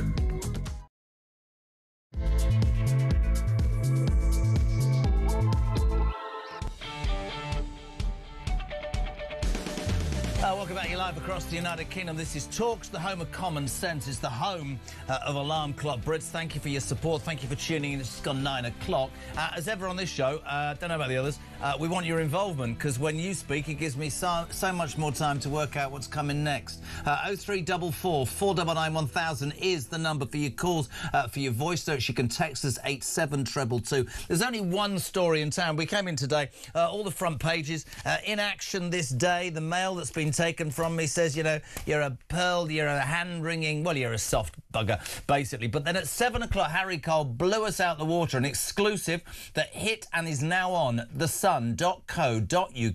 Harry Cole had just come, it was 2 o'clock in the morning in Washington, he'd come off the phone from President Donald Trump, who had literally cut... Well, actually, I don't know the... He cut Starmer a second one. Have a listen to this interview with Harry Cole at 7 o'clock. It's a replay. I have just interviewed President Trump himself. Speaking from the White House on the telephone a few hours ago, he has launched an astonishing blast on Keir Starmer. He has suggested that perhaps he's pandering to Muslim voters in his reticence to join the American war in Iran, blocking those bases, as we were just discussing the other day. He has said that, you know, Keir Starmer has to stop letting in people who hate Britain into our country. It is a fairly grim assessment from the president about the state of the special relationship. It's safe to say he is raging. He heaped praise on France, on Germany, on NATO, and said Keir's doing things a bit different. He said he never expected to see this from the United Kingdom. He is not a happy president. He basically says that special relationship that's been the cornerstone of Britain's diplomacy for many, many, many, many decades is in one of its toughest spots for a long time. He points to the Chagos Isles deal. He says, why is he doing doing this? It's woke island. It's unnecessary. It just doesn't understand why Britain would do that, why Britain would turn its back on one of its closest ally at its time of need. 0344 499 1000, text to 87222. What do you make of what Trump told Harry Cole? Morning, Benjamin. International law. So what about all these clowns coming across the channel breaking international law by not entering a country through the port of entry with a valid ID document? They're breaking international law, but all these lefty clowns say nothing about that. I love that. All these lifted clowns. Brilliant. Thank you. 9:05. We're live across the UK. Let's go quickly. This is brilliant. This man, he's going to be smiling this morning. He's got a regular slot on this show now. The only Labour MP that will talk to us. Very brave. Carl Turner, MP, Labour MP for Hull East. Morning, son. Good morning, Jeremy. How are you doing? I'm all right. I'd like your reaction, because I don't mean this the wrong way, but I suspect that if Trump is angry with Starmer, who we know is basically at the mercy of you and your left-wing mates, you lot are quite happy this morning that he's been torn a second one by the Donald, aren't you? Well, look, the reality is Trump is a problem if the special relationship is damaged. We need the US trade deal to continue and to exist, to improve the economy. I mean, we've left the European Union. What do we expect to do? We've got to make the economy work. We've got to grow the economy. So that will be damaging to Keir Starmer. And, of course, his relationship with Trump has been good thus far. But, look, I don't regret the decision that the PM made at the weekend. He blocked the bases on the basis that he didn't want proper involvement in any attack on Iran. And that's reasonable when you think of the history. What happened in Iraq? What a mess that ended up being. But when your own defence secretary, Carl, and this is the point, when your own defence secretary is rolled out across every news outlet on Sunday morning and begrudgingly admits that there have been 20 terror plots foiled on British soil in the last 12 months, and there is definitive proof that this vile regime has funded those. This is a regime, doesn't matter what your political angle is, that has supported Hamas, the Houthis, Hezbollah and ISIS. And my question to you and to anybody, not just on the Labour side, is I don't have to like Donald Trump. I don't like war. But I also would love those hand-wringers to look the parents of the Manchester bomb victims in the face and say, yeah, I know, I'm really sorry. Because the threat is here. And I think, it's not about Donald Trump, we should have done more than we've done. I genuinely believe that. I think, again, we look weak on the international stage, and that is not a good thing. Well, that's part of the problem, Jeremy, because Keir Starmer can't do right for doing wrong, can he? No. He says we get involved if it's defensive, if a stray sort of missile heads in the direction of Cyprus, we have to act. Of course, but I mean, I don't get that. NATO, he should have been raising that. 800 yards, I've got a text. Jezza, it's children in RAF Akrotiri. It's RAF families. My daughter's friend is there. She's texting. She's petrified. She's having to hide in their house. The kids heard that drop. 800 yards from British people. With respect, NATO should have jumped up and down. NATO should have said, we haven't thrown any diplomats, Carl, any Iranian diplomats. There's stuff that could have been done. The IRG, the International Revolutionary Guard. Prescribe it, for Christ's sake, man. Come on. I agree with some of that, Jeremy. But look, the reality is this. We are potentially going to become embroiled in a situation which is not unlike Iraq or Afghanistan. And what happens when those people are displaced? That's the problem we have. And I agree when you say about the fact that there's been 20 terror plot uncovered by our intelligence services. John Healey was speaking the truth, and he is clearly very concerned. But the reality is you've got 90 million peoples in Iran. If they claim asylum or refugee status, where are they going to claim it? They're not going to go to America or Israel, in my view. They're going to head through Europe and they're going to end up in Hull. My punters in Hull don't want any more punters coming in who are effectively going to be pressuring the economy, pressuring public services and all the rest of it. They tell me they don't want any more. Carl, are you telling me that the Prime Minister of this country and your party leader did not join in a more forceful or more upfront way, an attack on one of the most heinous criminals known to the world, who does pose a threat to Great Britain, because he's concerned about illegal immigration? Why doesn't he stop the bloody boats then? I think it's part of it, Jeremy, because the truth is, the first question he would have asked himself with his Attorney General is this legal? And prima facie, it was an illegal act by Israel in America. We can't change that. That is international law. Does it meet the standard for illegality? The Attorney General decided it did. Well, can I jump? Let me jump in for because I love this with you. I love it. I loved it. We'll have dinner. Herma would always find a reason. I would love to ask Herma, is it international law to massacre 50,000 of your own people and bomb innocent kids in Manchester? That's what I want to know. They never talk about international law in that instance, pal. It would say it was illegal to do those terror attacks on British soil. Of course he would, but he would also address the issue of the illegality of an invasion, which took part the weekend by the President of the US along with the State of Israel. So look, there is a problem here because you can't please everybody. But I think Keir Starmer has taken the right path. We can act when it's defensive. The legality question changes if you're defending your own territory or air bases or anything else for that matter, which has got. So do you think he should have jumped up when RAF Akrotiri was attacked then? I think we reacted well in the circumstances, actually. And the reality of that base is it's been terribly underinvested in for many years. We've not got a proper defence on the base itself, so I'm told by people who are expert in military stuff. I'm not listening to Labour MPs who've been military experts. There are some saying it, but I'm also listening to senior military personnel who have become Tory MPs saying similar things. That's the reality of underinvestment for 14 years in our military and bases. Couldn't agree more. Called Sunak out. I found it dreadful. 2 weeks out of the election when, we're going to raise GDP by 3%. Here, I'll stick up for Trump. When he came to power, he went, and this is the point about the special relationship. All the left will go, he's a dreadful human being. And there's stuff about Trump that winds the hell out of me. But hold on a second. When he came to power, he said to NATO, I'm supposed to defend you. We're supposed to be your number one ally. We're paying more than you are. You buggers can put your hands in your pocket and give a little bit back. And I supported it on that, by the way, and they all did. You're right. This started with austerity under Cameron. A series of prime ministers and governments in this country have thought an easy take is to take, right, from the defence of this realm. And it is I know it's a figure you won't like, but it's true. Somebody told me the other day there are less people in our 3 armed forces than there are illegal migrants that have come into this country since you lot became the government. And that's terrifying to me. 66,000 have come in and we've got, 64,000... servicemen and women.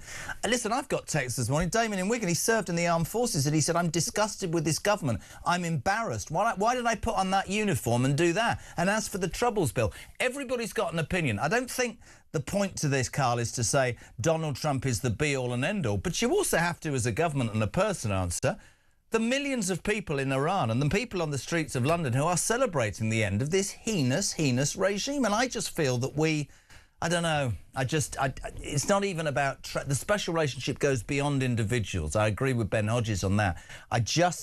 I worry that... Not worry. It annoys me that we have a Prime Minister... I know what you're going to say, but I'm going to say anyway... who doesn't fart without checking whether it's internationally OK. That's the best I can do, Christian. Sorry. Herma, is it all right if I let one out the side door? I don't want to upset anybody. Yes, it's within the Human Rights Convention. International law is allowing you to fart, so everything's good. Do you know what I mean? There's nothing... I said it before. I don't think he has political DNA. Do you know what? I'd have preferred it if he stood up and gone, no, I don't agree with Laura. It's not happening. You're not using my bases. That's my position. But that's what I don't like. This is irritating, the fence sitting, as so people say, but the reality is it's a difficult path to tread, isn't it? He wanted the job, didn't he? You've got... is this Emma we're talking about, or the PM? PM. I mean, look, the stuff about the Prime Minister is... the criticism on fence sitting is unjust, in my view, because you can't do everything to please everybody in this situation. If you listen to the Greens, for example, their position is utterly impossible. If you listen to the Tories, Kemi Badenoch would have us been there side by side with the Americans in a fully fledged conflict in Iran. What happens to the fallout from that? Where do the people who are displaced go? That's a problem, and it is a consideration that the Prime Minister will want to put his mind to, I suspect. But the first thought the PM would have, as any Prime Minister of any political colour must have, is how do I protect my civilians? Really? Is that, are you telling? No, I'm going to take issue there. I think, and I could be wrong, right? I think his first instinct in everything he does, domestically or internationally, is international law. That's, I feel, a weakness. I'm going to play your voice now because it's all involved. Brilliant. Curtis, good morning. Hi, Jezza. Curtis from Lingfield here. Loving the show. Do you know what? All these people that support Starmer in not standing shoulder to shoulder with Trump, I just think they need their brain examined. I just can't comprehend how they come to that conclusion. It just doesn't make any sense to me at all. It baffles me. It's a complete joke. I can't. It makes me physically angry. Anyway, loving the show. Thank you. The problem is, Carl, that we'll find, you and I doing this, we'll find that there are diametrically opposed opinions. Earlier on the show, don't know if you were listening, we had Sir Richard Dalton, former ambassador to Iran, 2002-2006, who said the war's it's illegal and they shouldn't have taken out the Ayatollah. We had Sir Richard Dearlove, former head of MI6, who said, I live in a real world. Absolutely should have been taken out. This vile human being has been perpetrating crime forever. You say it's a difficult one for Starmer. I'll go back to what I said during the election campaign 18 months ago. If you invite too many people in the tent to get elected, you spend most of the time whilst you're Prime Minister trying to please all the people all the times. It's just really interesting for me. I want to bring it... this will impress you. Well, it won't. Nothing impresses you about me, I know. But let's talk domestically, my friend. Rachel Reeves this morning, spring statement... petrol, we already know, is going through the roof. Gas is going through the roof. We've heard on the show today forecourts are already running dry. People are panic buying.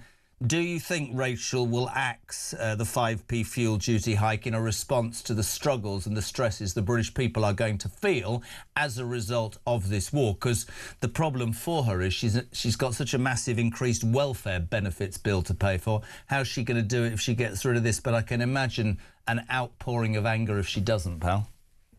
I doubt it that she will, but it's a consideration she ought to be having, I think. I think the reality is people are really hard-pressed. Ordinary working people just can't make ends meet. They get up in the morning, they go to graft, they wonder why at the end of the month, because they don't have anything left. And actually, fuel is a real problem, whether it's domestic fuel in the home or whether it's actually putting petrol in the car. I was surprised yesterday, in response to what's happening, Jeremy, that there was actually queuing at the petrol pump because people are that nervous that prices of crude oil might go up to such an extent that the price at the pump goes up and they can't afford to fill the vehicles. That is a real problem when people are sort of pre-planning the fact that they're not going to be able to make ends meet as a result of international conflict. I think Rachel ought to be considering that very carefully and trying to address it. But you've hit the nail on the head. I tell you have, because there are competing interests. We have got a benefits bill which is out of control. That's the reality. And the truth is, when we tried to tweak the benefits situation, there was a massive revolt on the backbenches. Why? Because people who are elected to Parliament as Labour MPs don't like the prospect of the poor and vulnerable being hard-pressed yet further. But isn't that the irony, though? You said it's difficult. This is... I love these conversations. That's the irony, and you said it's very difficult for him. He's trying to please all the people all the time. If you come to an election as a Labour MP... And I get what you're saying. We're for the poor, we're for the working man and woman. We want to make sure you get this and you get that, which is what he promised. But then you arrive in the job and you realise that the view from the cheap seats is very, very different and there ain't any money. And the only way to do that is to screw the motorist or increase tax or cut defence or... The ideology is great behind being in power. The reality, I suspect, is very different. The other thing I wanted to ask you about, which is also... I mean, I'm sort of... I'd love to know... MPs yesterday demanding a ban on marches, any marches linked to the Iranian regime. The University College London, I don't know if you've heard this morning, Carl, their Islamic Society has mourned the death of the Ayatollah and have posted online many videos eulogising the supreme leader. In Manchester, commemorations for Khomeini are being held, including a candlelit vigil at an Islamic centre on Wednesday. Could you respond to that, please?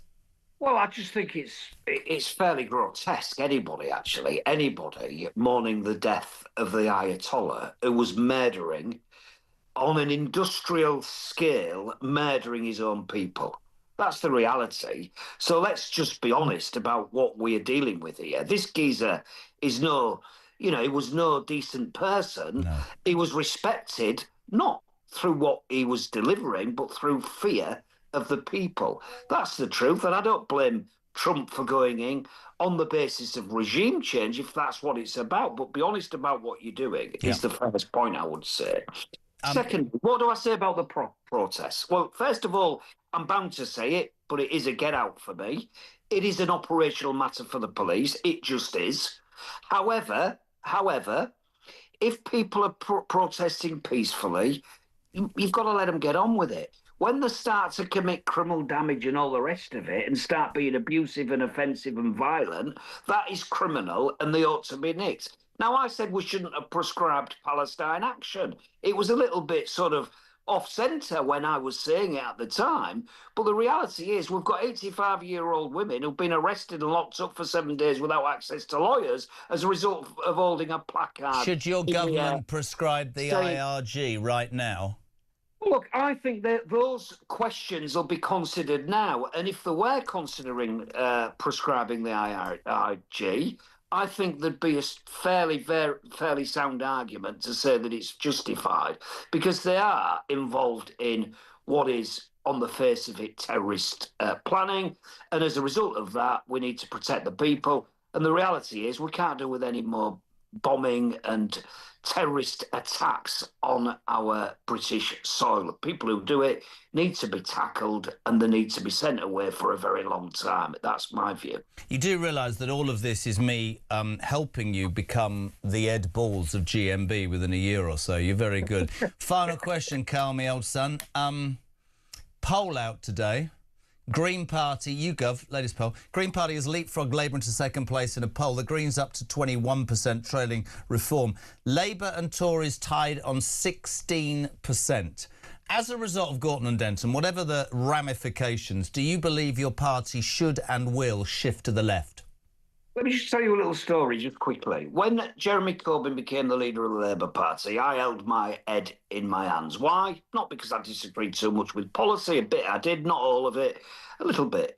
But the people expected massive change in a direction which was leftward. The reality is I couldn't get into my CLP. Couldn't get into the meeting room because there were that many members in it. We've emerged members since then. And I think what's happening is people want instant happiness on both sides of the coin. If it's the right stuff, they want the right-wing stuff. If it's the left stuff, they want the left-wing stuff, but they want it this second. And the Greens are offering something that the Labour Party in government simply cannot offer. Why?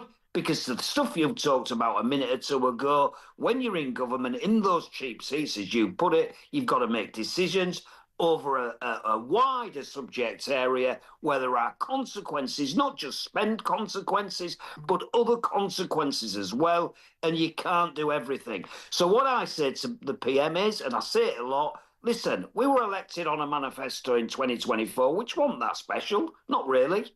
We weren't promising everything. Just deliver what we promised. We go to the country then in 2029, and if the punters kick us out, if I get booted out of Eastall as a result of not delivering, fine. I shake the hand of the man or woman who's the new MP and say if there's out I can do to help, let me know. But that's democracy. But when you start trying to do everything for everybody, the electorate get cheesed off. And they say, this guy doesn't know what he's talking about. He doesn't know what he believes in. He doesn't know what he stands for. Just stick to what you've said you're going to do and stop trying to be flash. You'll always have a job on this show. We love having you on, mate. Honesty is absolutely what it's all about. Thank you, Carl. Carl Turner MP, Labour, for Hulleys. What is it, 9:25? Morning, Dino. Hi, Jeremy. Dean from East Grinstead. Listen to your interview with Carl Tucker, who I actually think is a decent bloke. His throwaway comment about a stray missile heading towards Cyprus. Once again, he's trying to gaslight people. There were 2 missiles. They weren't stray. They were aimed at the Air Force base. When are these lefties going to wake up and stop kowtowing to these terrorist regimes? Makes me sick.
Across the UK, on DAB+, on YouTube, on your mobile, and on your side.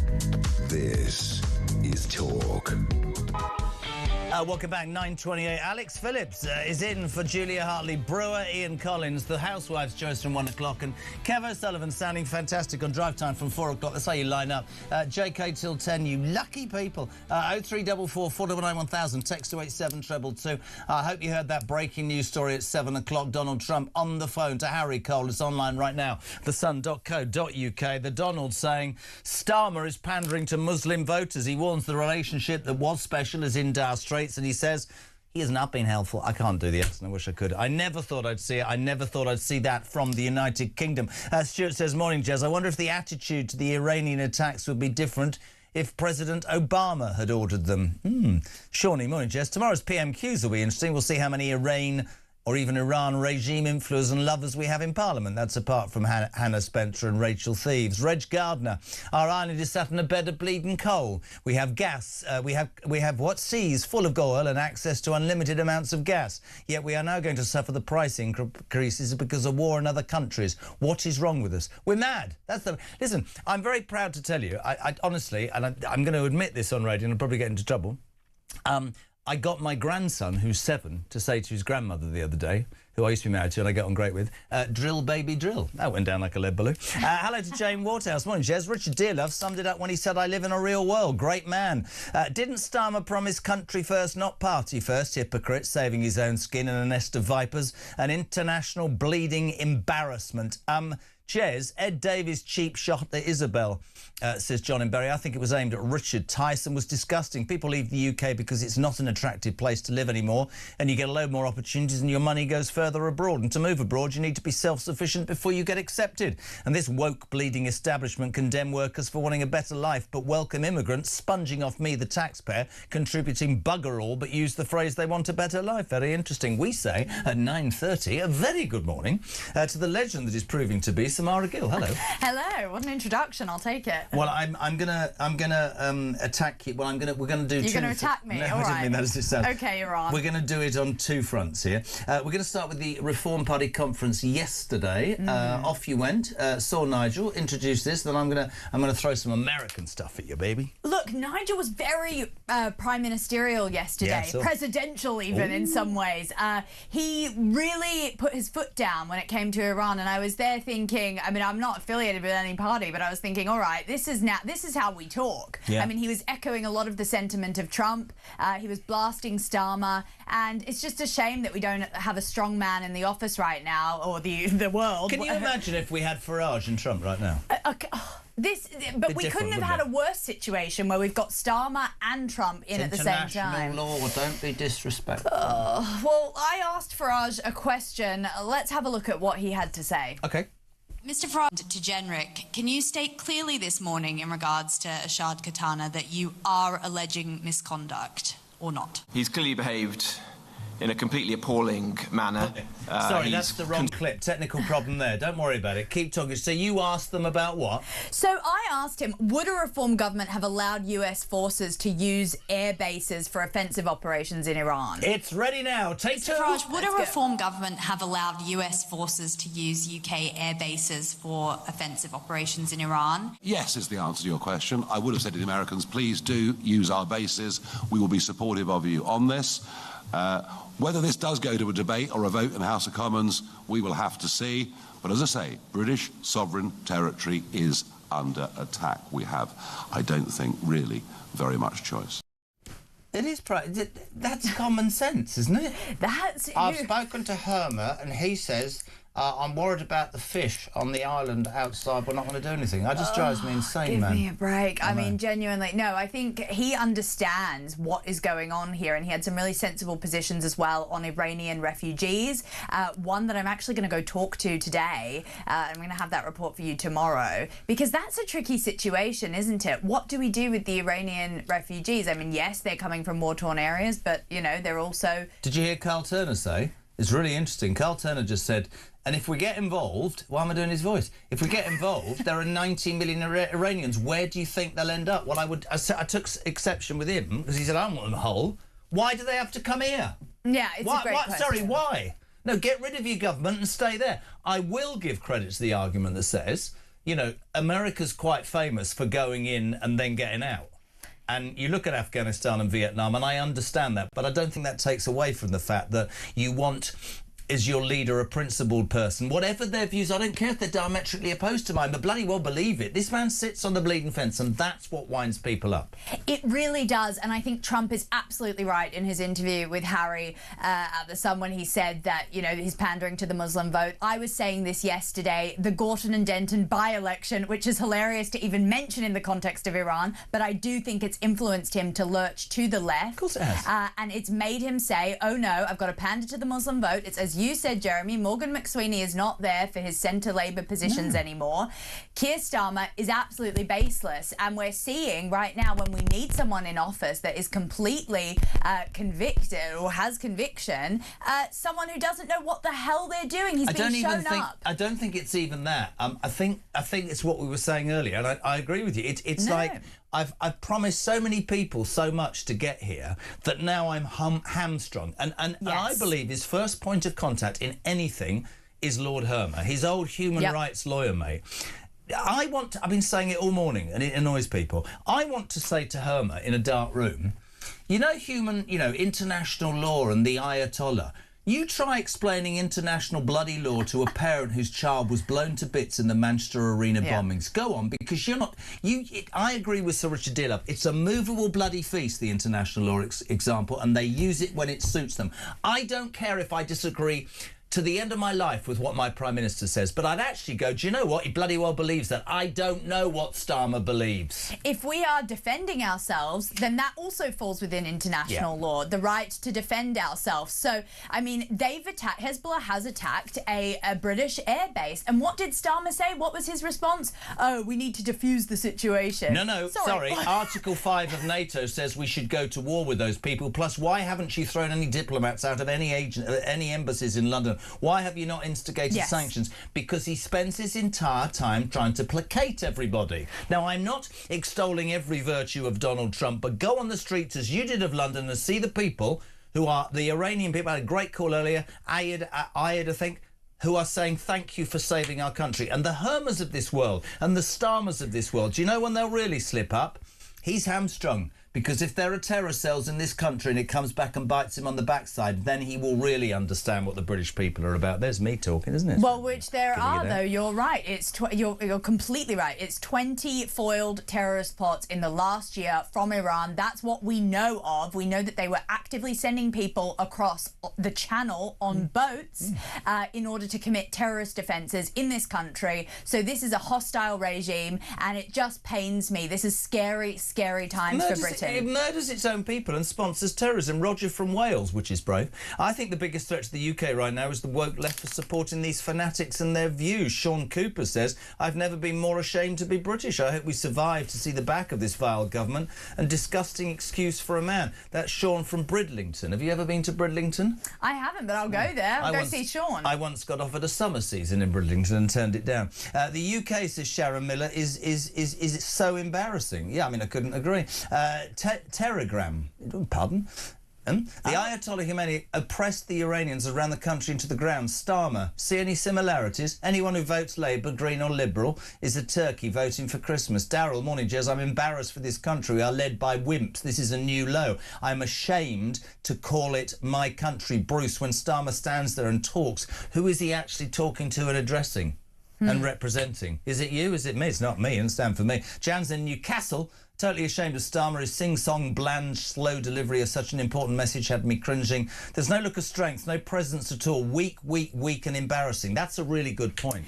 Yeah, it's me, myself and I with Keir Starmer. It really is. I mean, you can see the way that he jeopardised his own party by not putting Andy Burnham up in the Gorton and Denton seat in order to save his own skin. And now he's clinging on. And by the way, he's loving this situation in Iran right now because it's covering his job, which was on the precipice just a couple of days ago. He's acting like he's the second coming of Churchill. Second coming of Churchill. I mean, Jesus Christ.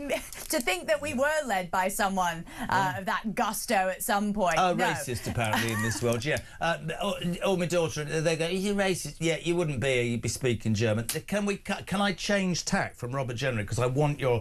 Because you know how much I love the bones of you, right? Ready for this?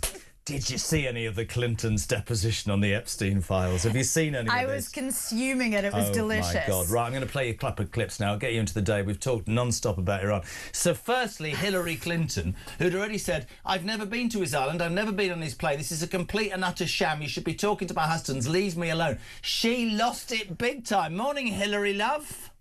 I'm going to answer your question. Now you're going to yell This was what I spent my time doing. I'm a survivor trying to look out for other survivors, and I was taking care of the people who lost 3,000 lives. And now you're being defiant and indignant today. You asked me about I have met Howard with Epstein Lutnick. survivors. I'm a survivor myself. You have emails. You've denied that Jeffrey Epstein, that you tried to get Jeffrey Epstein to give money to you. I did not. Howard Lutnick was If you used have to an get email money. with me asking Jeffrey Epstein for money. I have an email from Howard Lutnick sending it to Jeffrey Epstein and his people to raise money for you. I don't know about for an event, an intimate event for you. Now, you take that, right? Honestly, that's good enough. You have Hillary, right? Really. And then you have Bill, who suddenly, right, looks like my dad. And my dad's dead. I mean, I'm just being honest. He was asked whether he likes them young. Have a watch. Witnesses who testified in the Epstein cases that Epstein said, you, quote, like them young. Why would Epstein say that about you? Are you asking his opinion? You're asking him to think about why Mr. Epstein would say something about him. Why would Epstein say that about the So she's asking president? you to try to be in Mr. Epstein's mind and guess at what Mr. Epstein would have thought about. Clinton likes them young, referring to girls. First of all, that's not true. What's not true? That I have any interest in underage. I didn't say underage. I said young. But it's still not true. Bashful Bill, look, sorry, do you remember? I did not have sexual relations with that woman. Do you Yeah, remember that? he was 40 years younger than him at the time, so I think he does. I mean, My wife is 20 years younger. Well, can you just think about hysterical lady and pedo pal ruling the world right now, aka Hillary Clinton? Can you imagine that woman having access to the nuclear codes or dealing with the Ayatollah in Iran? Not if really. she can't even handle a simple line of questioning from the DOJ, then what would she be doing if she was in charge of the country? And I'm simply asking this for a personal opinion. Did you believe a word that came out of Bill Clinton's mouth, which was hung half open? I might just be honest. Throughout the whole thing, what did you? I do not believe a word that comes out of his mouth. I mean, I really don't. I mean, how can we? That man is a liar through and through. Somebody made a really good point this morning. Have you noticed how Clinton and Trump, who are sworn adversaries, right? Clinton the other day came out and said, no, I didn't think Donald Trump saw anything at all.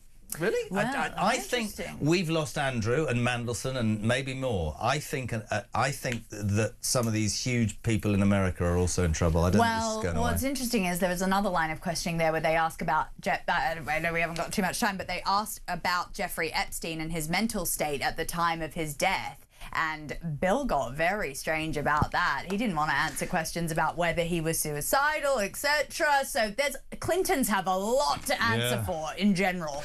Loads to talk. Thank you, Samara Gill. She's amazing. Check her out online on Talk YouTube. That amazing interview with Reform's leader Nigel Farage yesterday. Loads to cram in. Thank you, Samara. Daniel, good morning. Good morning, Jezza. It's Daniel from Epsom here. Your Labour MP was saying that Starmer's first port of call was the protection of British citizens. What a laugh. What a joke.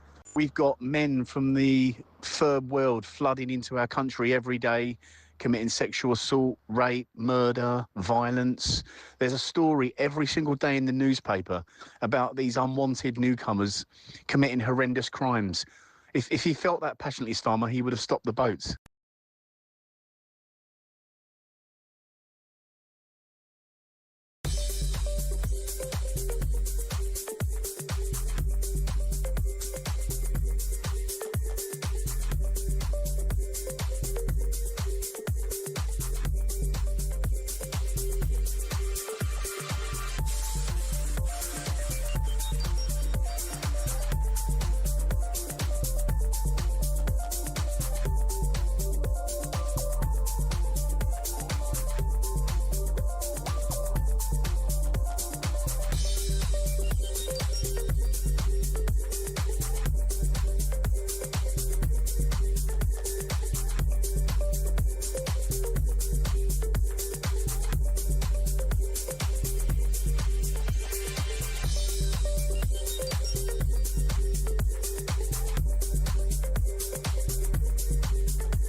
Across the UK, on DAB+, on YouTube, on your mobile, and on your side.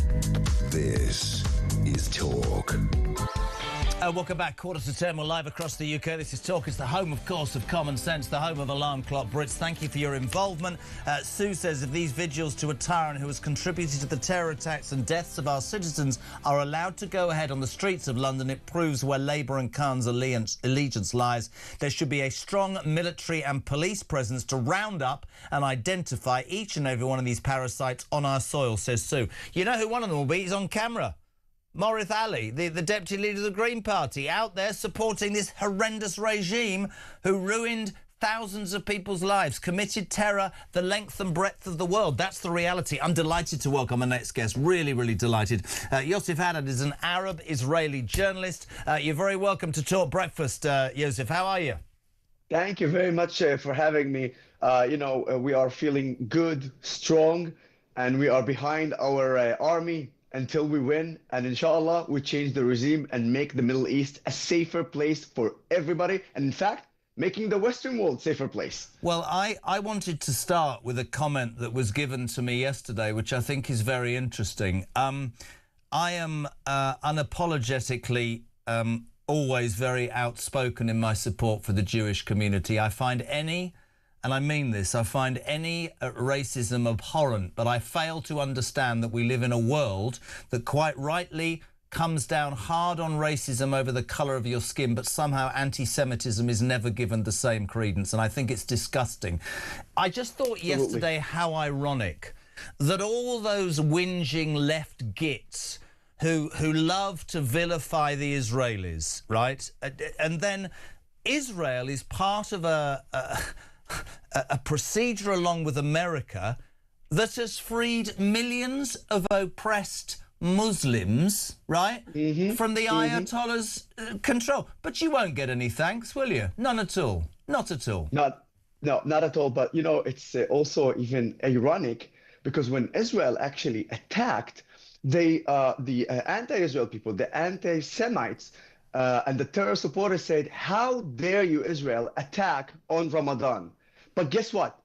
When the Iranian regime attack Emirates, Qatar, Saudi Arabia, and Oman, and Kuwait, Muslim states during Ramadan, not even a single word I heard from those terror supporters. And this just shows you the double standard and how they are hypocrites and biased. And that's why we don't care in Israel.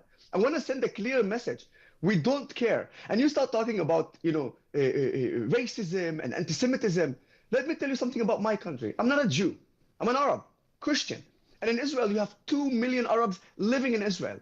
And the 2 million Arabs living in Israel, we get messages, an alert message from the state of Israel. Tell us, go and seek shelter. In few minutes, there's going to be a barrage from Iran. After that, we have sirens all over our villages and cities across the entire state of Israel. Israel is protecting all its civilians, and it doesn't matter if you're a Jew or an Arab. And I want the people of the UK to understand that, because a lot of people say Israel is an apartheid state, Jews are racist, whatever it is. Of course, racism exists like in any other society in the world. But the matter of fact is that the extremists on both sides are the minority, and the majority of Israelis, both Jews and Arabs, work together even when there's a hit by the Iranian ballistic missiles. You can go immediately on the site and you would see Arabs and Jews working together immediately to evacuate everything and bring back life as soon as possible. Do you know that one of the most heartening views this weekend in London, amongst many disheartening views, was a massive rally. Thousands of people took to the streets, and the joy that so many of us felt to see, genuinely, I mean this, the Iranian flag with the Israeli flag was fantastic. You're right. Terror cells, far right, far left. None of those people speak for what is right. There's so much I want to talk to you about. Trump overnight, telling citizens the big one is coming and saying to all Israelis, leave now. Give us something on that, my friend. So basically, I can tell you that the IDF plus the American army are working very close together and achieving more targets and more missions in Iran. I can tell you that through a Saudi report, Al Arabiya network, literally IDF soldiers were boots on ground in Iran. So soon we're going to hear some really unbelievable news. Further than that, we have unbelievable news from Lebanon, where Hezbollah decided to join the attack on us and actually fired rockets. What's so amazing is to see the backlash from the Lebanese themselves, even from the Lebanese Shia. And I want to explain why I'm specifically saying Lebanese Shia, because Shia is another sect of Islam. And Islam in Shia and Sunni, they're not close friends. They actually hate each other more than actually the Muslims hate the Jews. Okay, so coming from the Shia, which represents the Iranian regime and Hezbollah, and they themselves are attacking Hezbollah for joining this battle, is something huge. It's a very important change in the public opinion in Lebanon. And you know what? There are so many Lebanese who actually, just like the Iranian people, want the IDF to finish the job. And this is amazing. This is amazing. While we have protesters in the UK supporting the IRGC, while we have protesters in New York supporting the IRGC, you have Arabs and you have the Iranian people themselves supporting the IDF and the American troops. Come on, wake up. I don't ever believe that this government that we have stands for me. The international revolution, the Iranian Revolutionary Guard should have been prescribed as a terrorist organisation 10 years ago. I've no idea why successive governments haven't done that. It was 48, 72 hours ago. We should have thrown Iranian diplomats out of every single embassy anywhere in the United Kingdom. We have a fence-sitting Prime Minister who hides behind international law. We played an exclusive on this show this morning. President Trump has slammed, in an interview with Harry Cole, for us, slammed Starmer, suggesting he's pandering to the Muslim voters and that the special relationship is in dire straits. What's your response to that, Yosef? I'll tell you this. I actually have a message to the Prime Minister, your Prime Minister. Not mine. You know, you know, the UK. I have to tell you something about the Middle East. When they look at the UK Prime Minister, they love him. The extremists in the Middle East, they absolutely love him. But they have zero respect for him. You know why? Because they can use him. And in the Middle East, the extremists, when they can use someone, they love him, but they don't respect him. You know who they hate? They hate Trump. You know who they respect and fear? They fear Trump. And this is exactly the situation. I am so sad, really so sad, to see this great nation that had great leaders such as Winston Churchill, right now having a leader that is actually showing the weakness of this great nation. But you know what? In my heart, I truly believe that the British people, the true British people, the strong, patriotic British people will fix this eventually, because we cannot allow something like this. Britain is an amazing nation. Britain is a great nation, done so many things in the history of this world. Britain must go back to be Britain great again. And this is a call for all Brits. Understand that you may be loved by some of the extremists in the Middle East, but make no mistake, they do not respect you, and this is why they're going to use you. And if you think if you can be like an ostrich and put your head in the sand and think the danger will pass, no, my friends. It makes it easier for them to chop your heads. Please wake up, save Britain, because we need Britain strong in order for the Western world to be free and strong alongside America and Israel, of course. You know, the overriding, honestly, I'm just going to let you speak, the overriding feeling of so many thousands of people that contact this show, hundreds of people, that just they all say the same thing. You get this, Joseph, right? I don't care about your politics, right? I don't care if Starmer is from the Labour Party. I don't care if I would stand shoulder to shoulder with him and disagree to the end of my life, everything that comes out of his body. But I would love to feel that he actually has an opinion on something. Even if he said, I don't want a special relationship, I'm not going into Iran, that's it. But he doesn't. He dithers and he panders to 47 different people, and it ends up, as you quite rightly put, being used and abused because he hides behind this human rights thing. I've had people on this show this morning massively supportive of the action. I've had a couple of people on not so. One of the things I want to put to you, which I think is a really important question on the basis of that, is the aftermath, which is what causes a lot of people worry in this country, and I think it's a justifiable question. America has a history of going in. Think Afghanistan, think Vietnam. The problem and the worry they have for many about Iran is you'll go in, you'll get rid of the Ayatollah, you'll get rid of certain infrastructure, the Navy, the military. What happens afterwards? It's going to sound not put well, but is another Ayatollah going to get into power, and are we going to be in the same position? How can we ensure that actually the future for Iran is a proper golden future? This is a very important question, because what we're doing right now, we're maintaining our security, Israel's security, and of course American security. This is the first step. That's why you see right now trying to destroy all their defense missiles, all their defense operators, and of course all the attack missiles, the ballistic missiles as well. This is the first step only in the just a 3-day war so far. So we're only at the beginning. The second step should be targeting all the IRGC targets, facilities, including some of the important memorial sites. This is a very important and clear message, because in order for us to show the Iranian people that the IRGC is weakened and it's very, very, very, very vulnerable, we have to hit those sites. That's how it works. So yesterday, Israel literally targeted the main propaganda channel building of the IRGC. This is important. Now, I know, and I can tell you that the next targets will be some of those targets that I'm speaking about. A very important memorial and monumental sites in Tehran. Why it's important? Because this will lead to the third step. And the third step is the calling to the Iranian people. Get out. This is your time. Fight for your freedom. Take back your country. Make Iran great again. Free your people, and with the help of the Israeli, with the IDF and with the American army, we will support you against the besieged. And here I need to explain something important. The besieged is part of the IRGC security forces. They don't care about the Iranian people. It's not the Iranian army.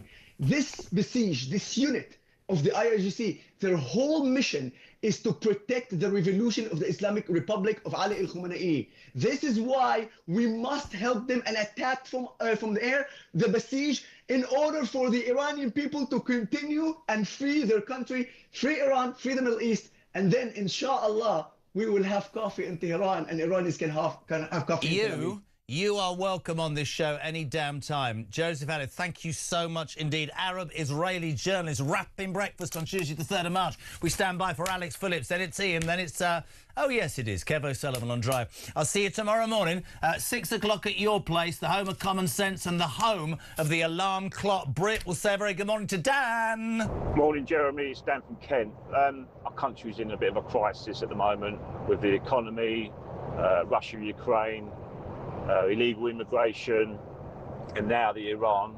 What we need is leadership, strong leadership. We don't need lawyers. Great show.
Just a bit of extra news. Israel's military has said that it struck Hezbollah targets in Lebanon after the Iranian-backed Shia group said it launched rockets and drones at the Israeli city of Haifa to avenge the killing of Iran's supreme leader.